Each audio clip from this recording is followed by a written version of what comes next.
where we today only have a partial eclipse, but still super excited to be tracking all of today's events live with our Eclipse Explorer. This right here is a fantastic tool that was developed by our friends at NASA Goddard Science Visualization Studio.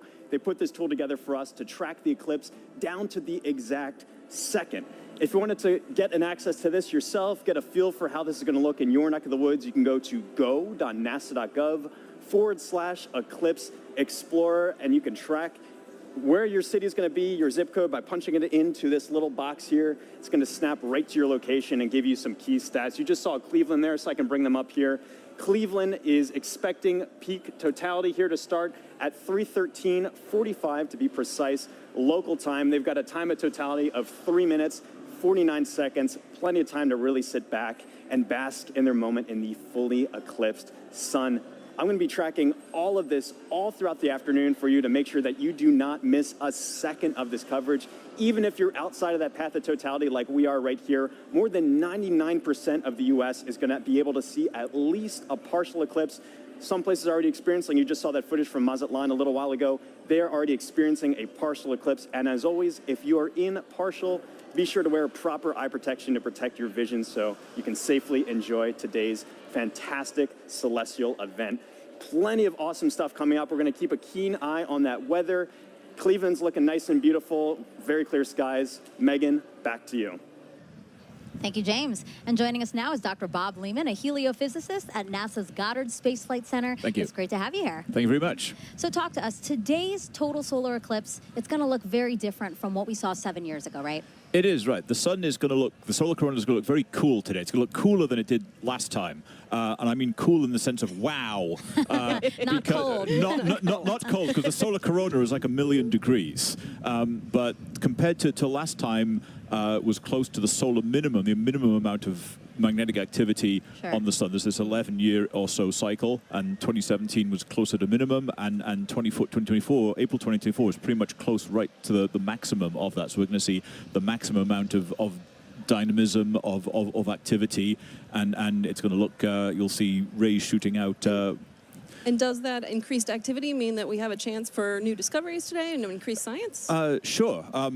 So in addition to the science that will be done because of the eclipse, just greater activity levels means that we have more chance to see what the sun is going to do, increased radiation levels, increased activity, eruptions that will affect the Earth. So how does that affect the Earth, and how do we study those effects? What do we have, the tools, the assets to study those effects? Sure. So we call the whole general thing space weather, so we get increased radiation or what we call coronal mass ejections, chunks of the sun that blow off and hit the Earth. And those affect things like power grids and radio communications and GPS satellites, all of which are everyday real implications for that thing that's 93 million miles away. And how do you feel? You know, you're a heliophysicist. This is kind of like your Super Bowl. Pretty much, yeah. You are not the first person to say that to me today. and are we right? Pretty much, yes. I mean, this is it. I mean, 7 years, and I like to say there's the diving, trying to reach the goal line from the Super Bowl, what, 15, 20 years ago, that was like, totality, not totality, and yeah, today is it. I'm really looking forward to it. Yeah, absolutely. And we will have a whole bunch of fun here. Yeah, again, eclipses are a unique opportunity to really study the sun and how it affects us. So I know that, again, your fellow heliophysicists and really across the disciplines of science, I know that today is really special for a lot of people. It is, yes. Thank you, Bob. I really appreciate you being here. Thank you so much. All right, it's time now to check in with our first team along the path of totality. Here is Tahira Allen in Kerrville, Texas, a city so lucky it gets a solar eclipse twice in a single year. Thanks, Megan, and welcome to Kerrville, Texas. I'm Tahira Allen with NASA Communications. And I'm Gina DiBraccio, the Deputy Director of Heliophysics at NASA Goddard. We're live from the Kerrville Eclipse Festival, where tens of thousands are gathering to witness the second solar eclipse that has passed through this town in just 6 months. Now, this is incredibly rare, and people have traveled from all over the world to share in this spectacular moment right here at the crossroads of the eclipse. Now, Gina, we were lucky enough to be here last year for the annular solar eclipse. How does it feel to be back? You know, the annular was such a spectacular experience, but I'm already feeling even more energy today, and It's I'm like so double excited the crowd. to be here. It is. Yeah. No, and we have a full day of celebration in store. You know, the town really turned out for this event. This morning we heard from the mayor, and we are surrounded with food and shopping and different activities. I think I saw the Texas State Astronomy Club here we did. giving out free telescope viewings. So it's just a really, really special moment for people to come together and enjoy this celestial event. It's right to hear it. And you know, we had some cloud coverage today. It's looking to be pretty good. It's going back and forth. So, It's a you little know, tease, fingers but crossed. regardless of how this turns out, we have live music and dancing afterwards, so it's going to be a good day. Absolutely, and you know, I mean, this is going to be my first total solar eclipse, and so last year was incredible with the annular. Folks, if this is your first total solar eclipse, let us know in the comments wherever you're watching. We'd love to hear it. So this is also a good time to remind everyone that it is not safe to look directly at the sun without specialized eye protection for solar viewing. Now that is except during the brief phase where the moon is completely covering the sun, and that will only be for those in the path of totality. Now we have a special guest that you might recognize popping in to share some important tips to make sure you stay safe during today's events. Hi, Eclipse enthusiasts. Lance Bass here, and I want to tell you how to protect those eyes and stay safe during a solar eclipse. During these celestial events, the sun, earth, and moon are in sync, creating solar eclipses.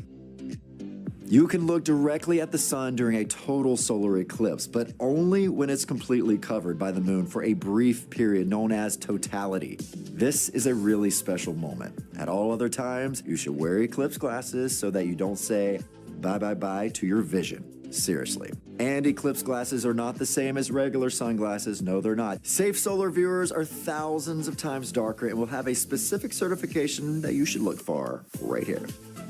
Don't be a space cowboy and try to look directly at the sun. If you don't have eclipse glasses, you can use an indirect viewing method, like a pinhole projector. You can make one of these with something as simple as an index card with a hole, or a colander, or even your hands. With the sun at your back, you can safely project an image of the sun through the hole onto a nearby surface, like the ground. It's gonna be me who is wearing my eclipse glasses, and so are you. Now, you can't have an eclipse without the sun, the moon, and the earth. And as you heard from Megan and Sarah earlier, we've been hosting a friendly competition to see which one of these three teams that you're siding with today. Now, Gina, I feel like it almost goes unsaid here, but I have to ask. I don't want to assume. Which team are you repping today? You probably were going to guess sun. Oh, Team Sun. Who would have thought? You're right. No. So heliophysics, it's the study of the sun and its influence on everything. And it impacts all of our planets. And today, the solar corona is stealing the spotlight of the show. So Team Sun for me. I guess it really is the star of the show today. But you know what, Gina? I think I'm going to have to be a little bit biased, too. Okay. So International Observe the Moon Night, which is NASA's annual celebration of all things moon, actually falls on my birthday this year. Okay. So I think I'm having a little bit of a lunar connection. All right, Team But Moon. for those watching, if you haven't joined the fun yet, you can vote for your Eclipse team on NASA's Solar System, Facebook, X, and Instagram. We're going to be sharing those poll results throughout the show, so be sure to go vote for your team. Now, also during the broadcast, you can send us questions using hashtag Eclipse on social media. We have teams standing by online to answer, and we're going to be taking some of those questions live on today's show. Now, speaking about taking questions live, Gina, we actually had some kids send in videos before today's show. Oh, nice. So let's roll one of those right now. My name is Jonathan. My question is, will NASA do any experiments during the solar eclipse? Thank you. Oh, great question, Jonathan. Now, we have a bunch of different experiments that will take place during the eclipse today. So first, we're trying to study the solar corona. So we have NASA's WB-57 high-altitude research jet flying across the path of totality, taking pictures of that upper atmosphere of the sun, that corona, so that we can learn its composition, why it gets to be heated to extreme temperatures. But we also care about the eclipse's impact on Earth and the upper atmosphere. So we're launching 3 sounding rockets up into the atmosphere before, during, and after peak eclipse so that we can study how the atmosphere is changing as well. So, you know, we're studying it with a plane, we're studying it with rockets. Exactly. Any other way? You know, we have balloons, science balloons that are going up too, and we also have different ways that the public will be able to get involved in some of these experiments too. Thanks, Gina. And I actually have a great follow-up question to this. This is from Lisa on Facebook, who wants to know more about the sounding rockets. So they ask, why is NASA shooting rockets into the moon's shadow during today's events? Okay, let's talk more about the sounding rockets because they are a lot of fun. So the first sounding rocket will be 45 minutes before peak eclipse, the next one during that peak eclipse, and the final one after, 45 minutes after. And that's because we really want to understand the difference in density and temperature and these different factors in the upper atmosphere and really get a sense of how the atmosphere changes as the eclipse is coming and passes over. So we have all these rockets going up and it'll be a good day for that. Great, and hopefully we'll get to see a replay of that later on in today's show. That's right. Now, folks, it is really special for us to be back here in Kerrville, Texas, covering today's total solar eclipse. Just last October, an annular solar eclipse passed right through this town. Now, for a location to be at the crossroads of these 2 incredible celestial events is rare. Let's take a look at how the community has been preparing in the lead up to this big day. Kerrville is the eclipse capital of the state of Texas. It is known as being the capital of the Texas Hill Country. It's the epitome of Texas. Ranches, deer, beautiful streams like the Guadalupe here. Kerrville is very welcoming. It's a wonderful community. Tight-knit, small. It has about 25,000 people. Kerrville is blessed to be in that special square, the annular eclipse in 2023 and the total solar eclipse in 2024. We're talking about crossroads, you know. We get it twice. Two eclipses right here, right where I stand. Well, it's statistically extraordinary. We get 2 in less than 6 months. Everybody's excited about it. City council, county commissioners, everybody's working diligently to be able to provide safe opportunity for the influx of people. This will be the biggest event in the history of the city, and that's why the city is preparing. We're preparing to make the event enjoyable for everybody who wants to see this tremendous natural phenomenon. I think that Kerrville has done an awesome job of preparing, you know, way in advance. It's getting that message out to people to make sure that they're taken care of personally, but then there's the science part of it, letting them know what is an eclipse. And I'm just having a great time going out and talking to civic organizations and clubs and talk about eclipses. So this will be my 4th and 5th solar eclipses. I've seen total eclipse in Nebraska. I drove 1,200 miles for a little over 2 minutes, and it was well worth it. And just couldn't believe the experience of the eclipse. I mean, it's still just, it literally gives me goosebumps every time I talk about it.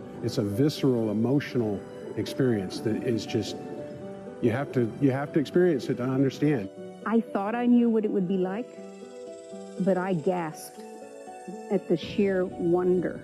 It's going to be a, you're going to hear that intake of air and awe. It was the most beautiful natural thing I've ever seen. So to have an eclipse basically in my backyard is just, it's indescribable.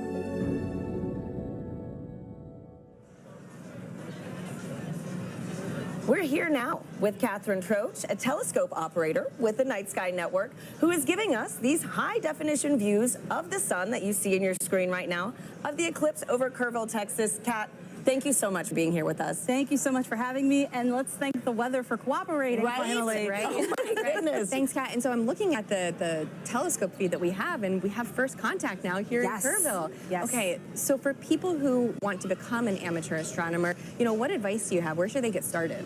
The easiest way to get started is to look up Night Sky Network. Night Sky Network has over 400 astronomy clubs in the United States. You would just use our search function to plug in your city and find the club that's closest to you. And if you don't have have a club that's close to you, you can use our coordinator tips to start your own astronomy club.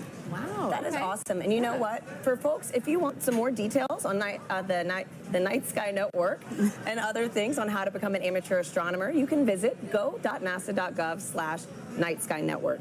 Now, a fun fact about today's broadcast that I absolutely loved learning was that so many of our telescope views that you're going to be seeing today are from amateur astronomers. And so, Kat, again, on this topic of, sky gazing, I heard that those in the path of totality might be able to witness more than just a total solar eclipse today. Could you give us a sneak peek on what we could expect? Absolutely. So if we have clear skies in the path of totality, as it gets darker, you'll start to see two bright points of light. That would be Jupiter and Venus. And then as we get to totality, you'll be able to see the fainter planets, Saturn, Mercury, and Mars. And if you're lucky, you'll be able to catch Comet 12P. Oh, what a crazy, cosmic alignment today, So, man. Great. So for the amateur astronomers that actually want to view today's celestial event, what tips do you have for them?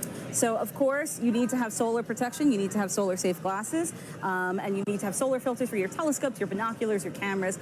But you can also use indirect viewing, like a pinhole projector box, or you can use a disco ball. A disco ball? Yes. Wait, how does this work? Can you, walk us through this? So as the sun hits the mirrors, and it'll cast a little reflection onto the surface here, you'll see little crescent shapes as the eclipse progresses. That is incredible. We need to keep that disco ball. Oh, yeah. Right? No, seriously. So, Gina, didn't you say you could also use your hands That's at one right. point? You can take your fingers and weave them together to let the light project through so that you can see the projection of the eclipse on the ground. Absolutely. That's fantastic. So a lot of different ways to be able to view today's event. There's no one wrong way to do it, unless you're just using to do it. Just do it. Just make sure you do it safely. Yeah. And so, Kat, too, earlier you gave me a little reveal of your shirt, and it is too perfect for today's show. Could you give our viewers a little taste? Sure, no problem. So if you know, you know. If you know, you know. Totality going on at the moment. Love it. Thank you so much for being here, Kat. Thanks you again for having me. Absolutely. And so now coming up soon, we're going to get our first views of the total solar eclipse as it begins in Mexico, sweeping across North America. We have correspondents all along this path who are going to bring you live into the action as it happens. First up, let's check in with Joy Ung in Dallas, Texas. Thanks to Harry and Gina. So welcome to the Dallas Arboretum and Botanical Garden. I'm Joy Ung, and as you can see behind me, we have a lot of people eagerly waiting for the total solar eclipse. It's so amazing to hear so many people talk about the sun and the moon, and what makes this day even special is that the eclipse gives scientists a really unique chance to do science. So to tell me more, I'm here with NASA scientist, Dr. Ashley Greeley. Thank you so much for joining us. Hi, Joy. Thanks for having me. So firstly, how are you feeling about today? I'm feeling really excited. The skies are starting to clear out, and it looks like we might get a pretty good show. Fingers crossed. So earlier in the show, we learned that today's eclipse will look quite different from the 2017 eclipse. We're going to see more structures in the sun's outer atmosphere. So Ashley, can you tell me, why is that different? Why is the sun going to look different, and why is it changing? Sure. The sun goes through phases, which we call a solar cycle, that last roughly 11 years. And those are periods where the sun is less active and periods where the sun is more active. We're entering a time of solar maximum, which is really exciting because that means that the sun is more active. Its magnetic fields are more dynamic. We may see features here, such as streamers, which looks like little spiky wisps in the sun's atmosphere, which we call the corona, and then little prominences, which look like little pink arcs on the surface of the sun. Yeah, we're really excited to see this, and we hope that we'll see some really interesting features. There may be a little bit of asymmetry as well in the magnetic fields, and I don't know, I guess we'll have to find out in about an hour. So the sun is changing. So do those changes affect life on Earth at all? Sure, yes. The sun does affect life here on Earth. We have a term that we call space weather, which applies to the field of study of everything from the sun to the Earth and in between, and how that affects life here.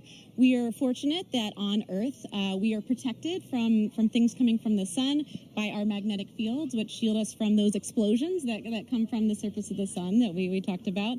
Those can result in really fun occurrences, such as the aurora, There can be some negative side effects, but those are mostly limited to things that are outside our magnetic fields. The storms from the sun can interfere with satellites, and it's something we really have to think about as scientists as we start to plan for putting humans on the surface of the moon or potentially sending them to Mars. Those energetic particles that result from the sun can impact humans, so that's just something that we have to learn about and take into account. So the sun is always there, of course, but why are eclipses a good time to study these effects called space weather? Yeah, eclipses are a really cool time for scientists to be able to study the sun. It's really hard to completely cover the disk of the sun in order to study the sun's atmosphere, especially that inner part of the atmosphere. We're really fortunate that here on Earth, our moon is just the right size and just the right distance from Earth that it can completely block out the sun's disk during total solar eclipses. So we're really able to observe that inner atmosphere in a way that we can't normally. So this event is really exciting for both scientists and the public alike, and that's just such a cool experience to share together. Thank you so much, Ashley. So if you're lucky enough to be in the path of totality, keep an eye out for that sun's outer atmosphere, the corona, and you'll know that you see these spiky features, and it's because the sun is heading towards its most active phase. So for now, let's head to our friends in Russellville, Arkansas. Jasmine, how are things looking on your side? Joy, things are looking absolutely fabulous in a very sunny downtown Russellville, Arkansas. As she said, I'm NASA's Jasmine Hopkins, and I am coming to you live from the Depot District, where the city is throwing a massive block party, all in celebration of the total solar eclipse. Now, people in Arkansas have great reason to celebrate because this is only the second total solar eclipse visible from the state since it was first established in 1836, and the next one visible from here won't happen for another 2 decades. So people around me are gearing up for what feels like a once-in-a-lifetime opportunity. Now, it's not just the residents of Russellville that are excited. On average, the city has about 29,000 residents, but for the past 8 months, they've been preparing to receive upwards of 100,000 tourists right here in the city. Now, of course, NASA has been a big part of that preparation, so to show you what we've been doing to help, I have a video here to show you. So we have been talking to the next generation of space explorers right here in Arkansas. We started off at Arkansas Technical University, and then we moved on to Russellville City Schools, where we spoke to hundreds of students all the way from 8th grade to 12th grade about this total solar eclipse. We had NASA's Marshall Space Flight Center, the Arkansas Air National Guard, the U.S. Space and Rocket Center, and even the Paris Observatory joining us all the way from France. Now, during that moment of totality, Arkansas will experience from 94 to 100% obscurity from the sun, and we'll have 4 minutes and 12 seconds to really soak in that fantastic cosmic event. Now, until that moment, of course, we are telling the residents to stay safe, keep those solar eclipse glasses on. But now let's go from Arkansas to Illinois with Blair Allen. How are things looking for you? Jasmine, we're super excited here because crowds are filing into the stadium, but the main story here is the weather. Everything looks absolutely good and clear for totality today. We're very excited. We're just hoping, just like 2017, a little cloud doesn't come in and obscure things. But I tell you what, there's been a total solar eclipse here in 2017. Observation did not stop at SIU. Joining us now are 2 SIU students who actually did some observing. This is Callie and Paige. Now, Callie, I know that you guys went to Australia in 2023 and you observed the totality using an interesting technique. Can you tell us about that? Yeah, so when we were in Australia, we used a sun funnel to view it, and what it does is it projects basically what the telescope is seeing onto a film. And so a sun funnel is just basically a funnel with 2 hose clamps and rear projection film, and it just projects the sun, and we actually captured a picture of totality as that eclipse was happening. And it's pretty cool because it allows other people, instead of having to go through the eyepiece, you get to see it. Pretty impressive. Now, Paige, you guys are going to do some observation today. What are you set up for here in Carbondale today? Yes, so we have 2 telescopes set up with the sun funnels for viewing for a select view of the public, and right now we're pointed at the sun and we're excited to see totality. Now, what are your odds on good weather? It's looking pretty good. I'm excited. Isn't that great? I'm so excited. I tell you what, one final question, because I know you're experts with solar safety, but Team Earth, Sun, or Moon? We're both Team Moon. Team Moon, Team Sun. I tell you, that's the best you're going to get, but we're all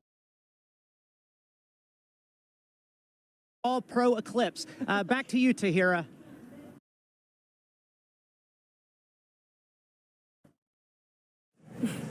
Let's go Team Moon.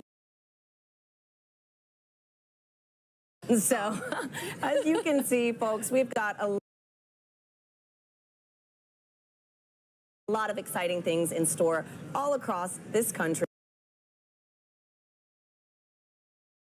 And that was only half of it. You're going to meet three more of our locations later on in the show. Now, Gina, we've got a ton of questions coming in online right now from our viewers. Yeah. How do you feel about some Q&A? Let's answer some. Okay, perfect. Let's do it. So our first question is from Fair Cerritos on Instagram, who wants to know, how can I help NASA? You can help NASA by participating in the eclipse. If you can see it today, go outside, enjoy the moment, or download the Globe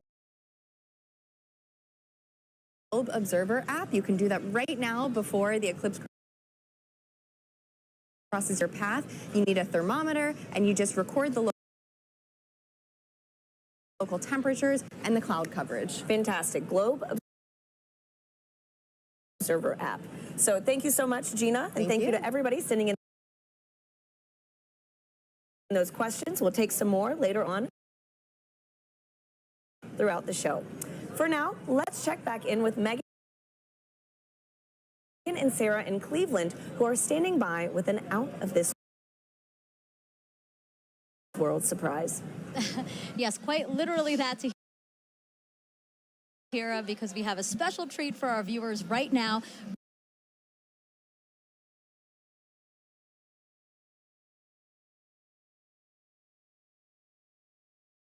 Joining us live in space, 250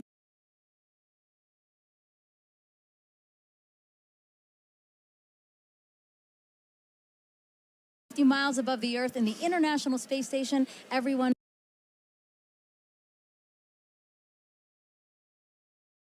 please help us welcome NASA astronauts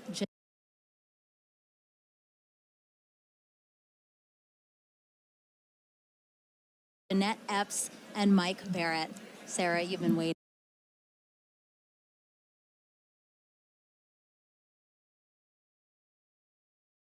I'm so excited. For this. Oh, there they are. Hello, everyone. Oh, Jeanette, Mike, thank you for joining us.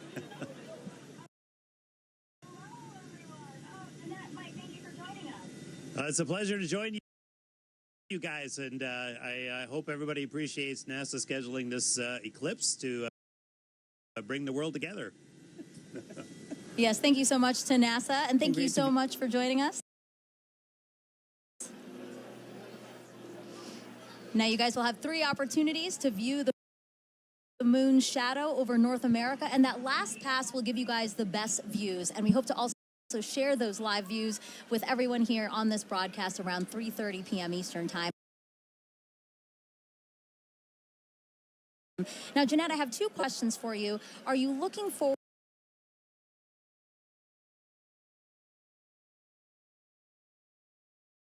to being one of the few people seeing today's total solar eclipse from space? And 2, I know your crew member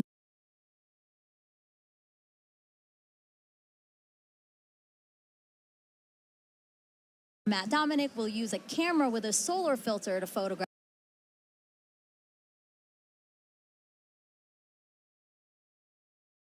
the sun being eclipsed by the moon. Will you also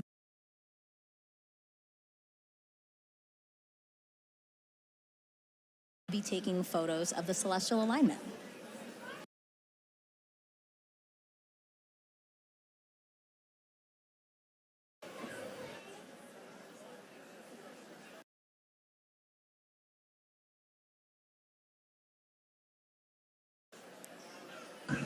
I'm definitely taking pictures of the solar alignment. And I think we're very fortunate to be here at this special vantage point to see such a special event at this time. So I'm definitely excited. What about you, Mike? What's going through your mind as you're preparing to see such an awe-inspiring event?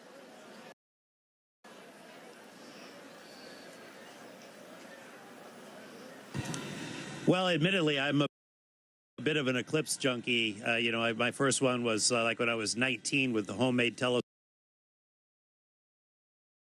in the desert, and a few since then. And actually, during the 2017 eclipse, I was on a chartered aircraft several hundred miles off the coast of Oregon, watching it. And I got a strange bucket list, and this is one of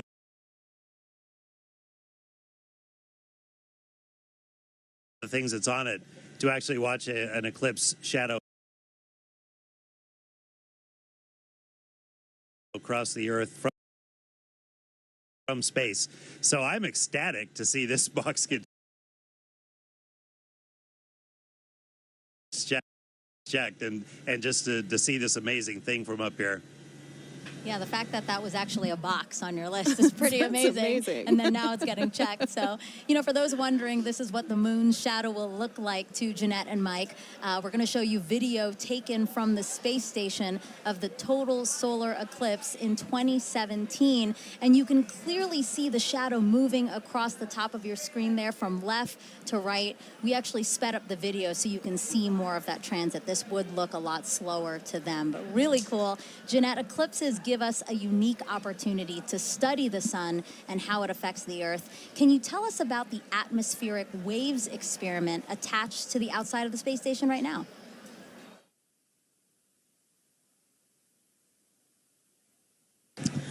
Sure. We have an atmospheric wave experiment that's going on now, and what it looks at are these atmospheric gravity waves. And these waves transport energy and momentum up through the climate system.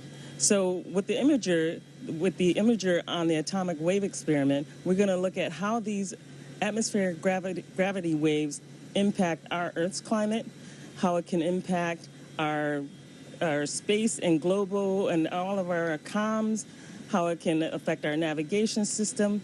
And so over the next 2 years, researchers will use an infrared imager to look at the global distribution of these waves as well as their characteristics.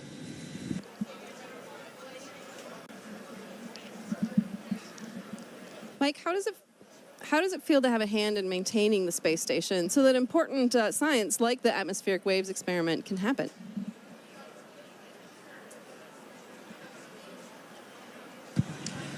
Well, of course, the main reason we're up here is actually to conduct that science. We maintain the station to keep this platform what it should be, what it was built to be, which is a vibrant laboratory, which covers so many different disciplines on the inside and the outside, like the gravity waves experiment. I mean, it's an honor and a privilege, as much as anything, to have a hand in that science, and we end up being basically the eyes, the hands, the on-site presence to conduct that science. And we get to be the first to see results of just amazing things that are years in the making by a bunch of really smart, ambitious scientific teams on the ground. So that's really where the joy is.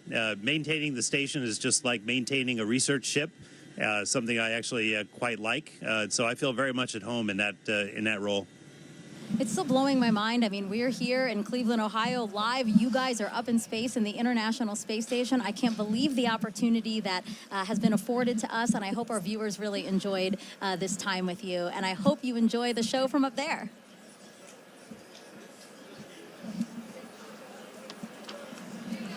All right. We have, but we do want to close by saying, first of all, we really enjoy being here, but everybody stay safe. And use the simple means to protect your eyes as you look at the eclipse, as Jeanette and I are modeling here, which makes us blind as a bat on the inside, but solar protected on the outside. So we encourage everyone to do the same. Really great advice from both of them. Thank you so Thank you much. both. Sarah and I have our glasses, That's right. and we're We are ready ready to go. too. Also blind if we don't do this. All right, again, Jeanette, Mike, thank you so much. And we actually have some time to take questions from the audience. We have hashtag Eclipse. That's how you can send questions to us. So let us take a video from another curious kid we have watching. Hi, my name is Adrian. My question is, why will we not see a total eclipse in California? Thank you. That's a great question, Adrian. So we only a precious few today are going to get to see a total eclipse because the moon is so much smaller than the Earth. It only casts a very narrow shadow. But still, even in California, you're going to get to see a partial eclipse, and that is still a really cool event. So I do encourage you to get out there and see it for yourself today. Yeah, absolutely. So again, hashtag Eclipse. Wherever you're watching us, drop that in the comments, and we'll try to get to as many questions as we can on the show. Okay, so we have obviously people celebrating with us online and at events across the country. So why don't we check out some of those events again now? Waco, Texas again. People look very, very comfortable in their camping chairs and spread out on picnic blankets. They look like they're having a good time. Yeah. A few clouds. A few clouds, but again, they have some time there before. Kennedy Space Center, they will see a partial eclipse. We have some people walking around the Rocket Garden. Oh, it looks like they have beautiful weather there. California Academy of Sciences, yes, they do. They have clear skies. We're very, very jealous over here. And then the Mentor Civic Amphitheater that's starting to fill up. Exactly. There were fewer people when we checked in ago, but now lots of people there and lots of people at the Adirondack Sky Center. I wish I could wave and say hello. They look like they're getting ready for some stuff, though. Yeah, absolutely. They got a Again, the little time to snow wait. cleared out because Yeah. there was snow over the weekend, but now it looks like a beautiful, probably still crisp day there for them. Okay, and now we're back here with astronaut Steve Bone, who's looking around, taking in the sights, Steve. I am. see. It's just an amazing amount of people. It's really cool to see. Yeah, it's absolutely. Really, you can feel the energy. And it's really beautiful. cool that you're here. So Steve is here because, you know, obviously, as we've been saying throughout the show, you really should have these glasses to safely view the eclipse. But if you don't have glasses, that's why Steve is here. So Steve, I see that you brought some supplies for us. I did. I have a little bit for everybody. We'll see how we can do here today. All right. So this is like a pinhole viewer. And so it's basically a pinhole camera. I don't know if you ever had to do that when you were a kid, is make a little camera by basically poking a hole in a piece of paper. Okay. And then using that to focus onto a screen. Okay. And so we all have pins here, I guess. Yes. So we have a paper plate, we You have your have Eclipse pin. index card, and we have pins. And I have my Crew 6 pin. Nice, nice. All right, so what do we do, Steve? Basically, all you have to do is poke a hole in the cardboard. Okay. And the size of the hole will determine the focal length, the focal distance of your viewer. And it Okay. has to be big enough that the light will come through. And it's sometimes hard to do if we don't have like direct sunlight. So you want to make sure you have a big enough hole. I think Okay. that'd probably be enough. Yeah. And then what you'll end up doing, if we had the sun, you could basically over your shoulder, don't look at the sun. Mm-hmm. Sun behind us. Sun behind us. Yes. And so you hold this up, and you'll see, you can actually get, there it is. I can see. We do see it with the lights, the studio lights. You only need a little bit, and then depending on how far in and out you move it, and the size of the hole, that gives you your focal length. Got it. Just like a lens. And basically, like we're saying with the studio lights, if something were to pass over the studio lights, that same shadow essentially would be projected through Absolutely. the index card right now. And that's how you safely watch it. That is a good, safe way to watch it. There's a lot of other ways to see it as well. I know And, that. Oh. I have that. Come prepared. Colander, right? Yeah. So that's a lot of fun because if you're in an open area like this today, and you don't have your glasses or you just want to see something really cool, again, put it over your shoulder and hold it. And you'll get a big array of all those little eclipses happening on the ground below you. Yeah, actually, I think we have a picture of that. I'd love to see that because really it is Yeah, a it's very, pretty. perfect. Look at Yeah. that, Steve. Oh, yeah. Well, I mean, even if you don't have anything, right, you can Yeah. actually use your hands to make your own sort of improvised pinhole camera. Absolutely.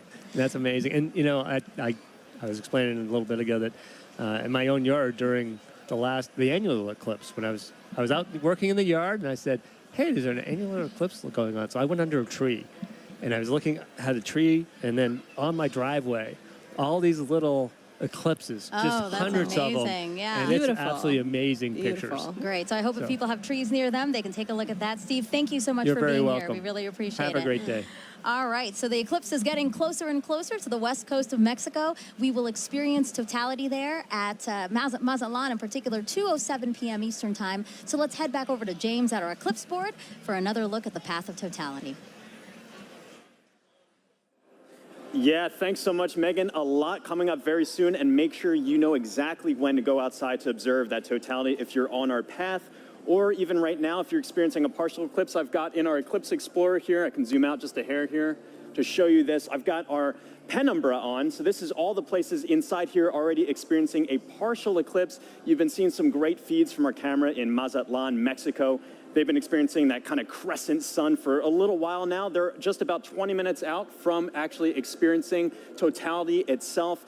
They're going to have a long window where they are 4 minutes and 17 seconds. For some context, back in 2017, the last eclipse that swept across America, the longest time was only around 2 minutes and 40 seconds. That was in Carbondale.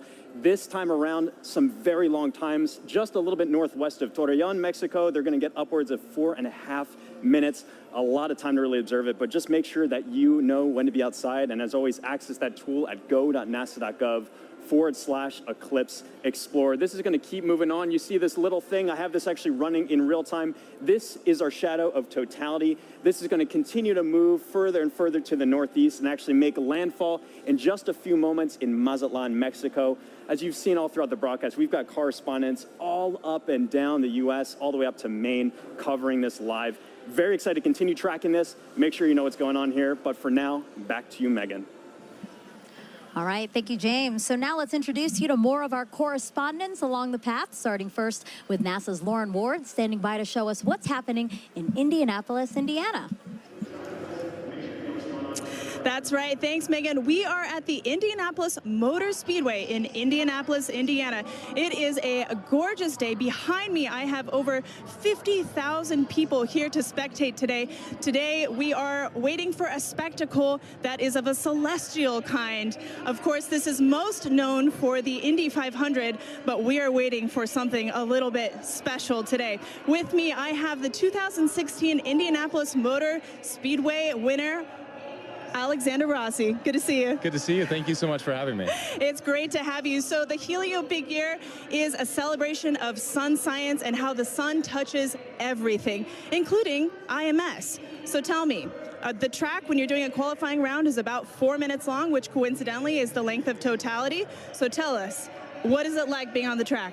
You know what? The sun plays a huge role in determining the performance of the car based on the track conditions. So we actually, when it's a day like this, as much as it's beautiful for the fans, it's actually very difficult for us as drivers, because as the surface heats up, the oils come to the top of the asphalt and it actually becomes slippier. So that's surprising to people. They think that temperature would mean grip, but it is until a certain point. And then once it kind of crosses over 100 degrees on the surface, you start to actually go the other way. Wow. And tell me about those tires. How does the sun affect those? So we use slick tires. So Firestone tires are slick. On a road car, you have tread, right? Because they're supposed to be used in all conditions.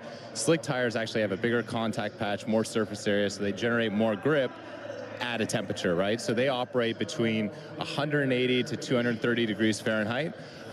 Again, the sun is good until a point. When they go over that 230 degree mark, you start to lose that grip again. Ooh, all right. Well, we have a little competition going on today. We're trying to determine whose big day is it. Is it the sun's, the moon's, or the Earth? So my question to you is, are you Team Sun, Team Moon, or Team Earth?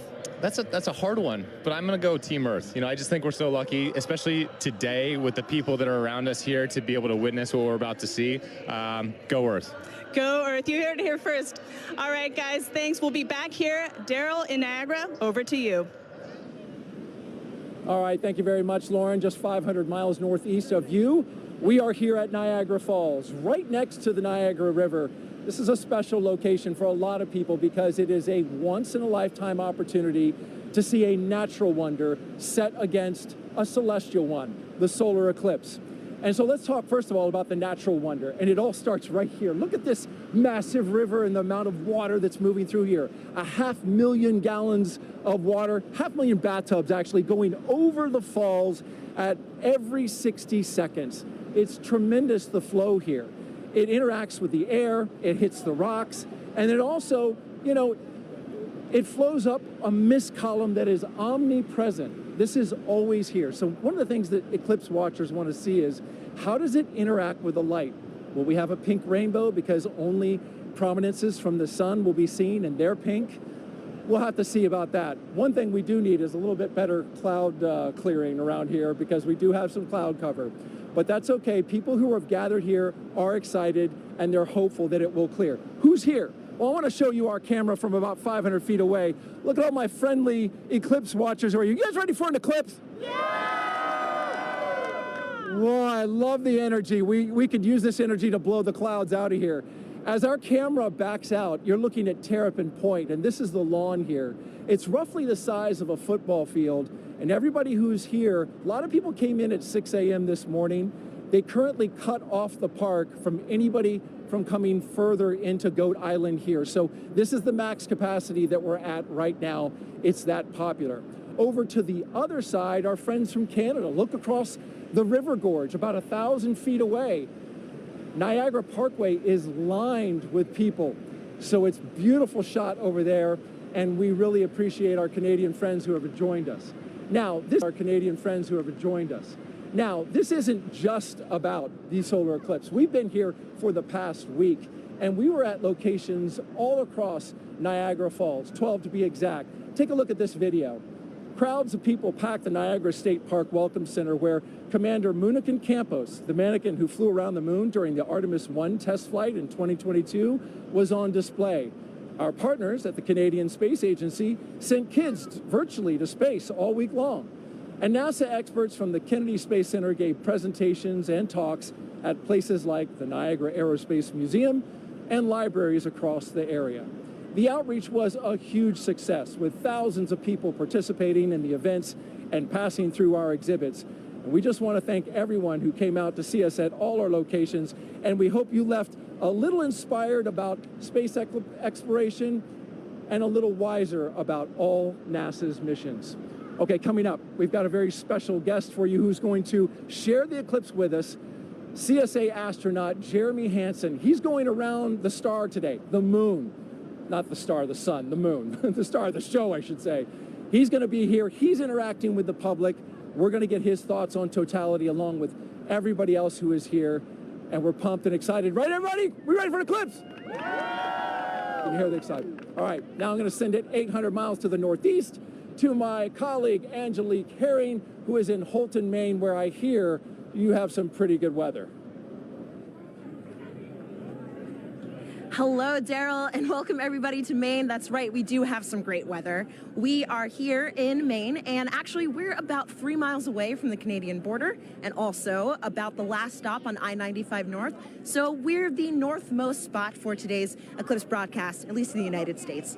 And so hello from way up north. Now, just like Daryl said, we do have some excellent weather here in Maine today. We've been here for a couple of days, and it's actually been pretty wintry right up until about yesterday. We had snow, it was pretty cold, but you know what? Today, the sun is out, the skies are blue, and it's looking like perfect conditions for an eclipse, or as the Mainers would say, wicked good weather.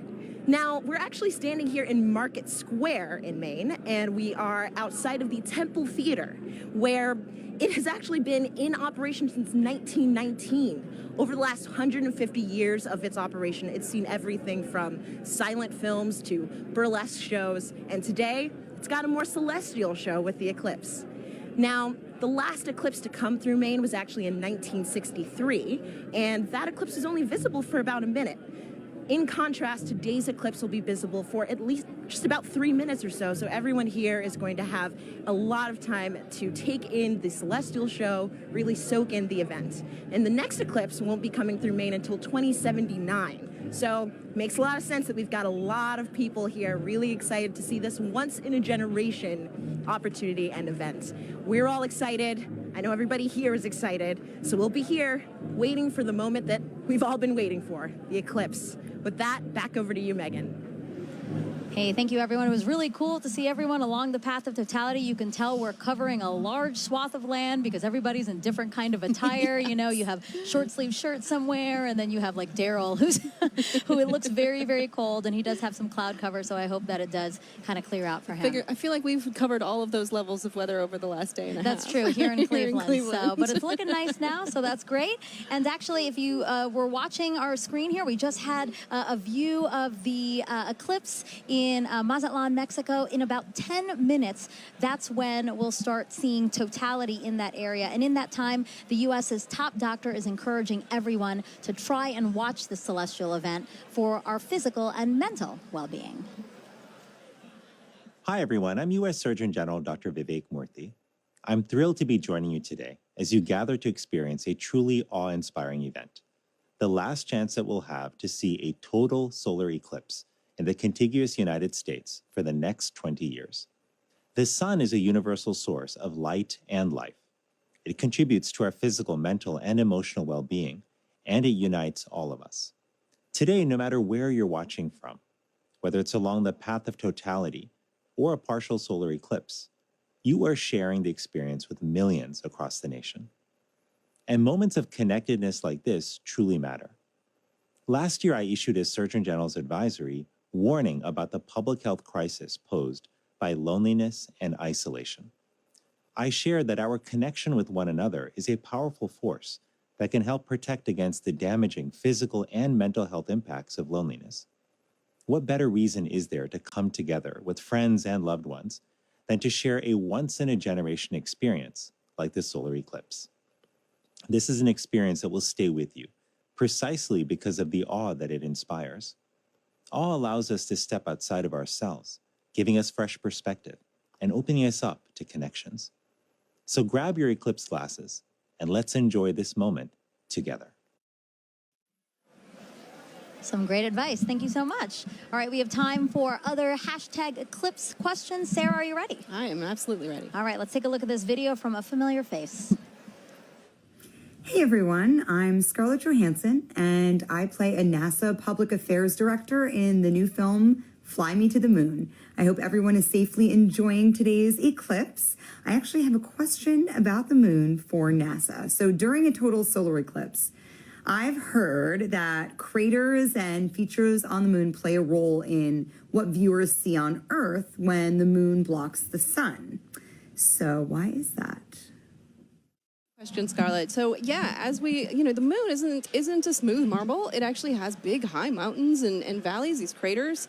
And as we approach totality, sometimes you'll hear people talk about Bailey's beads. And these are the last few moments of sun creeping through those deep valleys just before we hit totality. Yeah.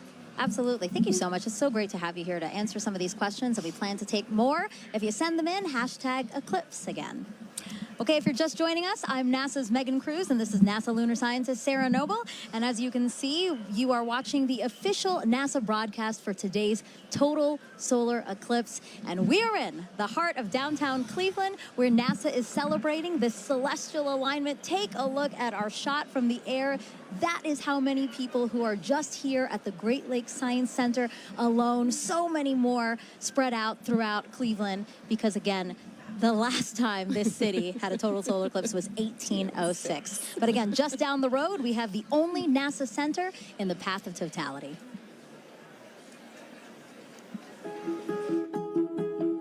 When it comes to NASA, I think a lot of people initially think of rocket launches in Cape Canaveral or astronauts floating above the Earth in the International Space Station. But there's a lot of research and engineering and testing that needs to happen before anything can fly. And we have those capabilities: supersonic wind tunnels, microgravity drop towers, vacuum chambers, and a research aircraft hangar. And that's why people from all over the world come to NASA's Glenn Research Center right here in Cleveland, Ohio.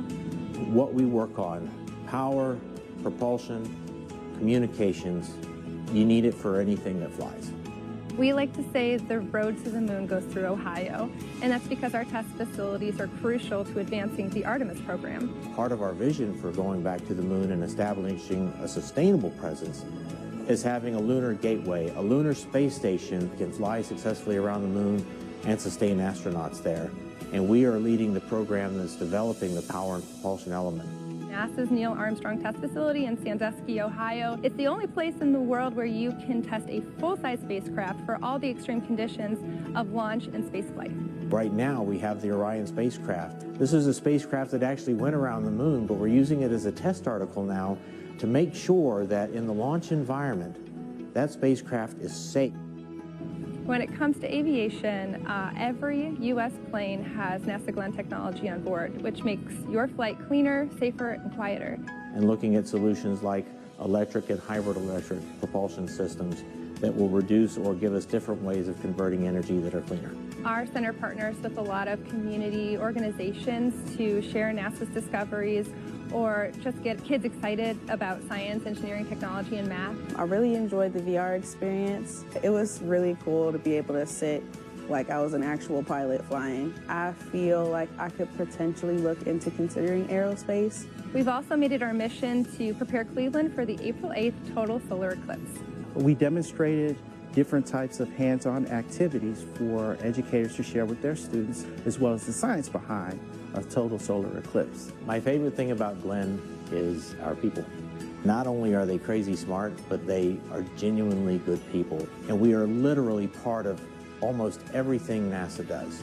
And so what's really great about being here is you're in the heart of it all. And joining us live is now NASA Administrator Bill Nelson. So great to have you here for this celestial event. Thumbs up. Thumbs up from the Administrator. Now, Administrator, why are solar eclipses so unique, such a unique opportunity to study our sun? Because you have the alignment of three celestial bodies, and unique things happen when that occurs. And it has a profound effect here on Earth. Just think about it. The middle of the day, all of a sudden, it gets totally dark. And us Earthlings are not accustomed to that, and nor are the other little Earthlings. Right. All the animals. But it's also an opportunity for us to study much more one of those celestial bodies, and that's our star, our sun, and our star in our solar system. And we can find out more about that gaseous explosion that's coming out from the core of the sun when we can see it better. And we can see it better because we're not looking at the bright ball. You're suddenly looking at that corona, that mass of gases that are coming out from the edge of the sun. Right. And you don't have to be a scientist, right, to study this event, right? How do we get help from people across the country to help us study these things? Well, by asking them. Make a note of anything that you observe and then share that with us. All right, an Administrator, you know, we have to take precautions when viewing a solar eclipse. Remind everyone what we should be doing today. Okay, you've got some glasses. That's right. That's right. The glasses We're are all ready. absolutely essential. You want to put these on as it is starting to have that moon move in front of the sun, and we don't want you to damage your eyes. Right. Yep. And it's incredible. You put these glasses on in the normal sun of the day, you can't see a thing. Can't see a thing. But when you Yes. look at the sun, you will be protected. Administrator, thank you so much. We really appreciate your time here. And now we're going to head it back over to James at the Eclipse board. Whew, yeah, the countdown is on. Just a few moments left until the eclipse makes landfall in Mazatlan, Mexico. Right here, you can see where that eclipse totality shadow is right here. It's going to continue moving very rapidly onwards to Torreon, where we also have a live feed covering all of this event. Super excited for that big moment. And let me actually just go to our moon board here, and we can play through this at 60 times speed. I'll zoom in a little bit here. And Scarlett Johansson had a question a bit earlier about the kind of rippling effect that we see of the eclipse shadow. When you first see this right here, at first glance, you might think it's low resolution or we're lacking some kind of information here. The inverse is actually true. This is actually incredibly high resolution, this shadow projection that we have, because of data that we've been gathering at our moon for more than 10 years, thanks to an orbiter called the Lunar Reconnaissance Orbiter. It's been mapping our nearest neighbor in incredible resolution, just really getting every single bit of valley or crater or mountain. All of those little imperfections on the moon are contributing to that shadow that we see rippling across the country. You're not going to be able to see that from the ground, but looking from space, you see that really cool effect of kind of the rippling there here. So let's just preview some things to come here. In Mazatlan, they have that last little crescent sliver of sun.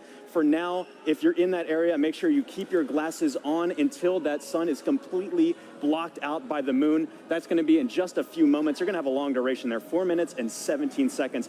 That sounds like a lot of time, but it's going to move like that. So make sure you are ready on the pulse. Again, for all of our locations up on this path of totality here too, make sure you set a timer on your watch or a phone or something to remind yourself to look outside and experience this. You don't want to miss this. If you do miss it, you got a long time to wait for the next big one across America. That's going to be in 2045. So make sure you're watching and watching safely here. You just saw some footage from Kerrville and Cleveland as well. It's a little bit cloudy in some places, really hoping that that clears out in time for us to have that beautiful view. But in just a few moments right here, this eclipse is going to be coming up in Mazatlan, Mexico. So for now, this is going to be really exciting. The countdown is on. So for Mazatlan, this is the last little bit here. Again, I'm always keeping an eye on that weather. And also one little note about our tool here too. If you wanted to see, this little icon kind of previews what the expected eclipse is going to look like at that given time. All these little googly eye features are clickable, hyperlinkable. You can kind of click on that. It'll snap you right to that exact time to get an idea for what it's going to look like in your neck of the woods. But for now, the big moment's coming up. Back to you, Megan. Let's check it out. All right, thank you, James. And as you can see, wow, we just have a tiny little faint sliver left of the sun in Mazatlan, Mexico. We are expecting totality in 1 minute and 35 seconds. You know, joining us now to walk us through this, Kelly Corrick, an astrophysicist from NASA's Heliophysics Division. Kelly, tell us about the science NASA is about to conduct right now in Mazatlan. So science that they're going to conduct is about the WB-57. So we're going to fly some planes over and make sure that we can actually see that solar corona, that hot atmosphere that's around the sun that we're about to get once we reach totality. Yeah, and it looks like it's almost there. Yes, it's almost there. You know, we have a view right now of inside the cockpit of one of the WB-57s, or at least we're efforting one, because as you said, this is going to be a huge part of what we do in Mazatlan. Definitely, yeah. It's the there it is, oh, Kelly. There it is. Oh, look at that view. So we're looking out. That's great. We're looking out, and it looks like we might be able to. We're seeing a lot of clouds, but hopefully a shadow as well as we're coming in to totality there. And so yeah, so these WB-57s are carrying 3 different instruments or 3 different experiments, 2 to look at the sun and 1 to look at our atmosphere, because our atmosphere actually responds to the eclipse, and we're trying to figure out how that ionosphere, that layer of the atmosphere, actually responds to it. And you said it does look like there's already a shadow over land. You know, we also have a shot, and we'd like to pull that up now, a shot of the coast and the fact that it's already going on over. And you know what's really cool about all of this is we do have eyes all over this thing because we are collecting so much data. Yeah, definitely. I mean, we have the stuff here. We also have rockets on the other side of the country being launched. So again, study that. Oh, look at that. There's the diamond ring. That's right. We're not there, but I feel the energy just watching it. Yeah, so this is because of the craters and the peaks and valleys of the moon, we're seeing the last bits that are just getting through, and now we're getting to totality. This is great. So you're starting to see those pink fingers out there kind of sticking out. Wow. So again, totality here in Mazatlan, Mexico, the first community in North America to experience the moon completely eclipsing the sun. And if you are in Mazatlan right now, it is now safe to remove your eclipse glasses for the next 4 minutes. And you mentioned some of those pink filaments that we're seeing, right? Can you talk us a little bit through that, Kelly? Yeah, so those pink filaments, because they're helium-rich, that's why they're appearing pink and they're hanging out there. Those could be the start of space weather. So there are lots of tons of material, billions of tons of material that could possibly be one of those explosions for space weather, the reasons why we really study the sun and try to understand how to live with the sun. Well, can you explain why space weather is important to us here on Earth? Definitely. So it's not just satellites that are interested in space weather. It's also our power grids because of those energetic particles coming from those big explosions that could happen in the sun. That could damage our power grids. It could also do things like interfere with GPS signals. And I know we all use our phones to navigate everywhere.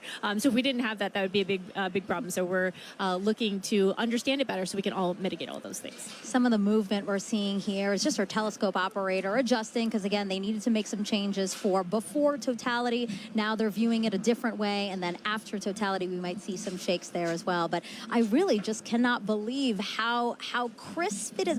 As we said, it's not a marble, but I mean, just the view of it is so crisp with these little, again, those filaments are just amazing that we can see that to such accuracy, you know? Right, definitely. And also the white fuzz. I mean, you're seeing something that's 1,000,000 degrees just hanging out all around the sun. And, 3 billion Earths can fit inside of there. So there's a lot of atmosphere there, all around there, just hanging out, being very warm. And so one of our mysteries is, and one of the B-57s are addressing. There you go, WB-57, our pilot. Yeah. He's flying. So basically, Kelly, he is going to fly and try to chase down the shadow for as long as possible, keep up with it as long as possible. Exactly. The shadow is much faster than the plane. However, they can chase it for a while and get an extra 2 minutes. So on the ground, we can only get 4.5 minutes, and they're going to get 6.5 for that plane. I love that they're waving to us. Oh, there you go. And now we're flipped. Now we're seeing the front. So again, they are in night. I mean, it looks very dark with only some light in the horizon, yeah? Right, yeah, and that's what we'll expect wherever we see totality is the night sky is very dark. You might even see some planets or stars, and then you'll see like twilight all around in 360 degrees. What an amazing vantage point as well. My gosh. I'm very jealous. Kelly, are you jealous? I kind of feel like you're jealous. I'm kind of a little jealous. Yeah, I kind of want to, see if I can make a faster plane so we can, follow it the whole way. Plus, they're up above the clouds, so they don't have to worry about the clouds. Exactly. Well, I do want to say a big thank you to the WB-57 pilots and the whole team supporting them for that great view. That was awesome. Kelly, you have a wealth of knowledge when it comes to the sun. And for those watching, if you're interested in learning more with her, check out her and other experts featured in the Sun series of NASA's Curious Universe podcast. And that QR code will pop up on the screen, and that'll take you straight to the episodes. Again, look at that double box we got there. We're showing you amazing views during this broadcast. A big thank you, actually, to the Solar System Exploration Research Virtual Institute, or SERVI, for providing the telescope views from Mazatlan. Yeah, the SERVI team down there, the SERVI team is based out of Ames, but it is a collection of teams across the country and across the world that are sort of studying the intersection of science and exploration, helping us get ready for our next trip with humans to the moon. Yeah, that's amazing. Okay, totality is actually about to end in Mazatlan. Let's keep watching our screen right now for, again, what are we watching for, Kelly? We're watching for the diamond ring effect. So that's when the first bright light, we're starting to see it on this side there. So you're going to put your glasses on right now to protect those beautiful eyes, because now we're going back to the partial phase. Whoa, that's amazing. Wow. Yep. Kelly, that's a filter, by the way, everyone. That's why we're seeing that. But when you said put on your glasses, I'm so trained now to do it that I almost did it here in Cleveland. No, we're fine in Cleveland. We're still in Mazatlan. Again, what we're seeing is because we needed to adjust the filter now that, again, it's basically like putting on our glasses. The way that you said people on the ground need to put on our glasses, our telescope operators need to protect their own eyes as well as their equipment. Exactly. Well, thank you so much, Kelly. I really appreciate your time here with us. It was so fun to learn about the science and actually see the first eclipse come for North America here. So thank you so much. Thank you. All right, as you can see, there's a lot to learn about our sun and eclipses. So to explain it all in a really fun way for kids, NASA developed a clever game called Snap It. We have another QR code coming on your screen right now. Just scan that code, or if you're watching us on your phone, all you have to do is screen grab it, press on it later, and you can check out that game. Also the website, if that's easier for you, go.nasa.gov/snapit. Okay, so NASA can predict the total solar eclipse's path to a high degree of accuracy because of a spacecraft that launched nearly 15 years ago. This same spacecraft is now helping our Artemis II astronauts who'll be orbiting the moon next year.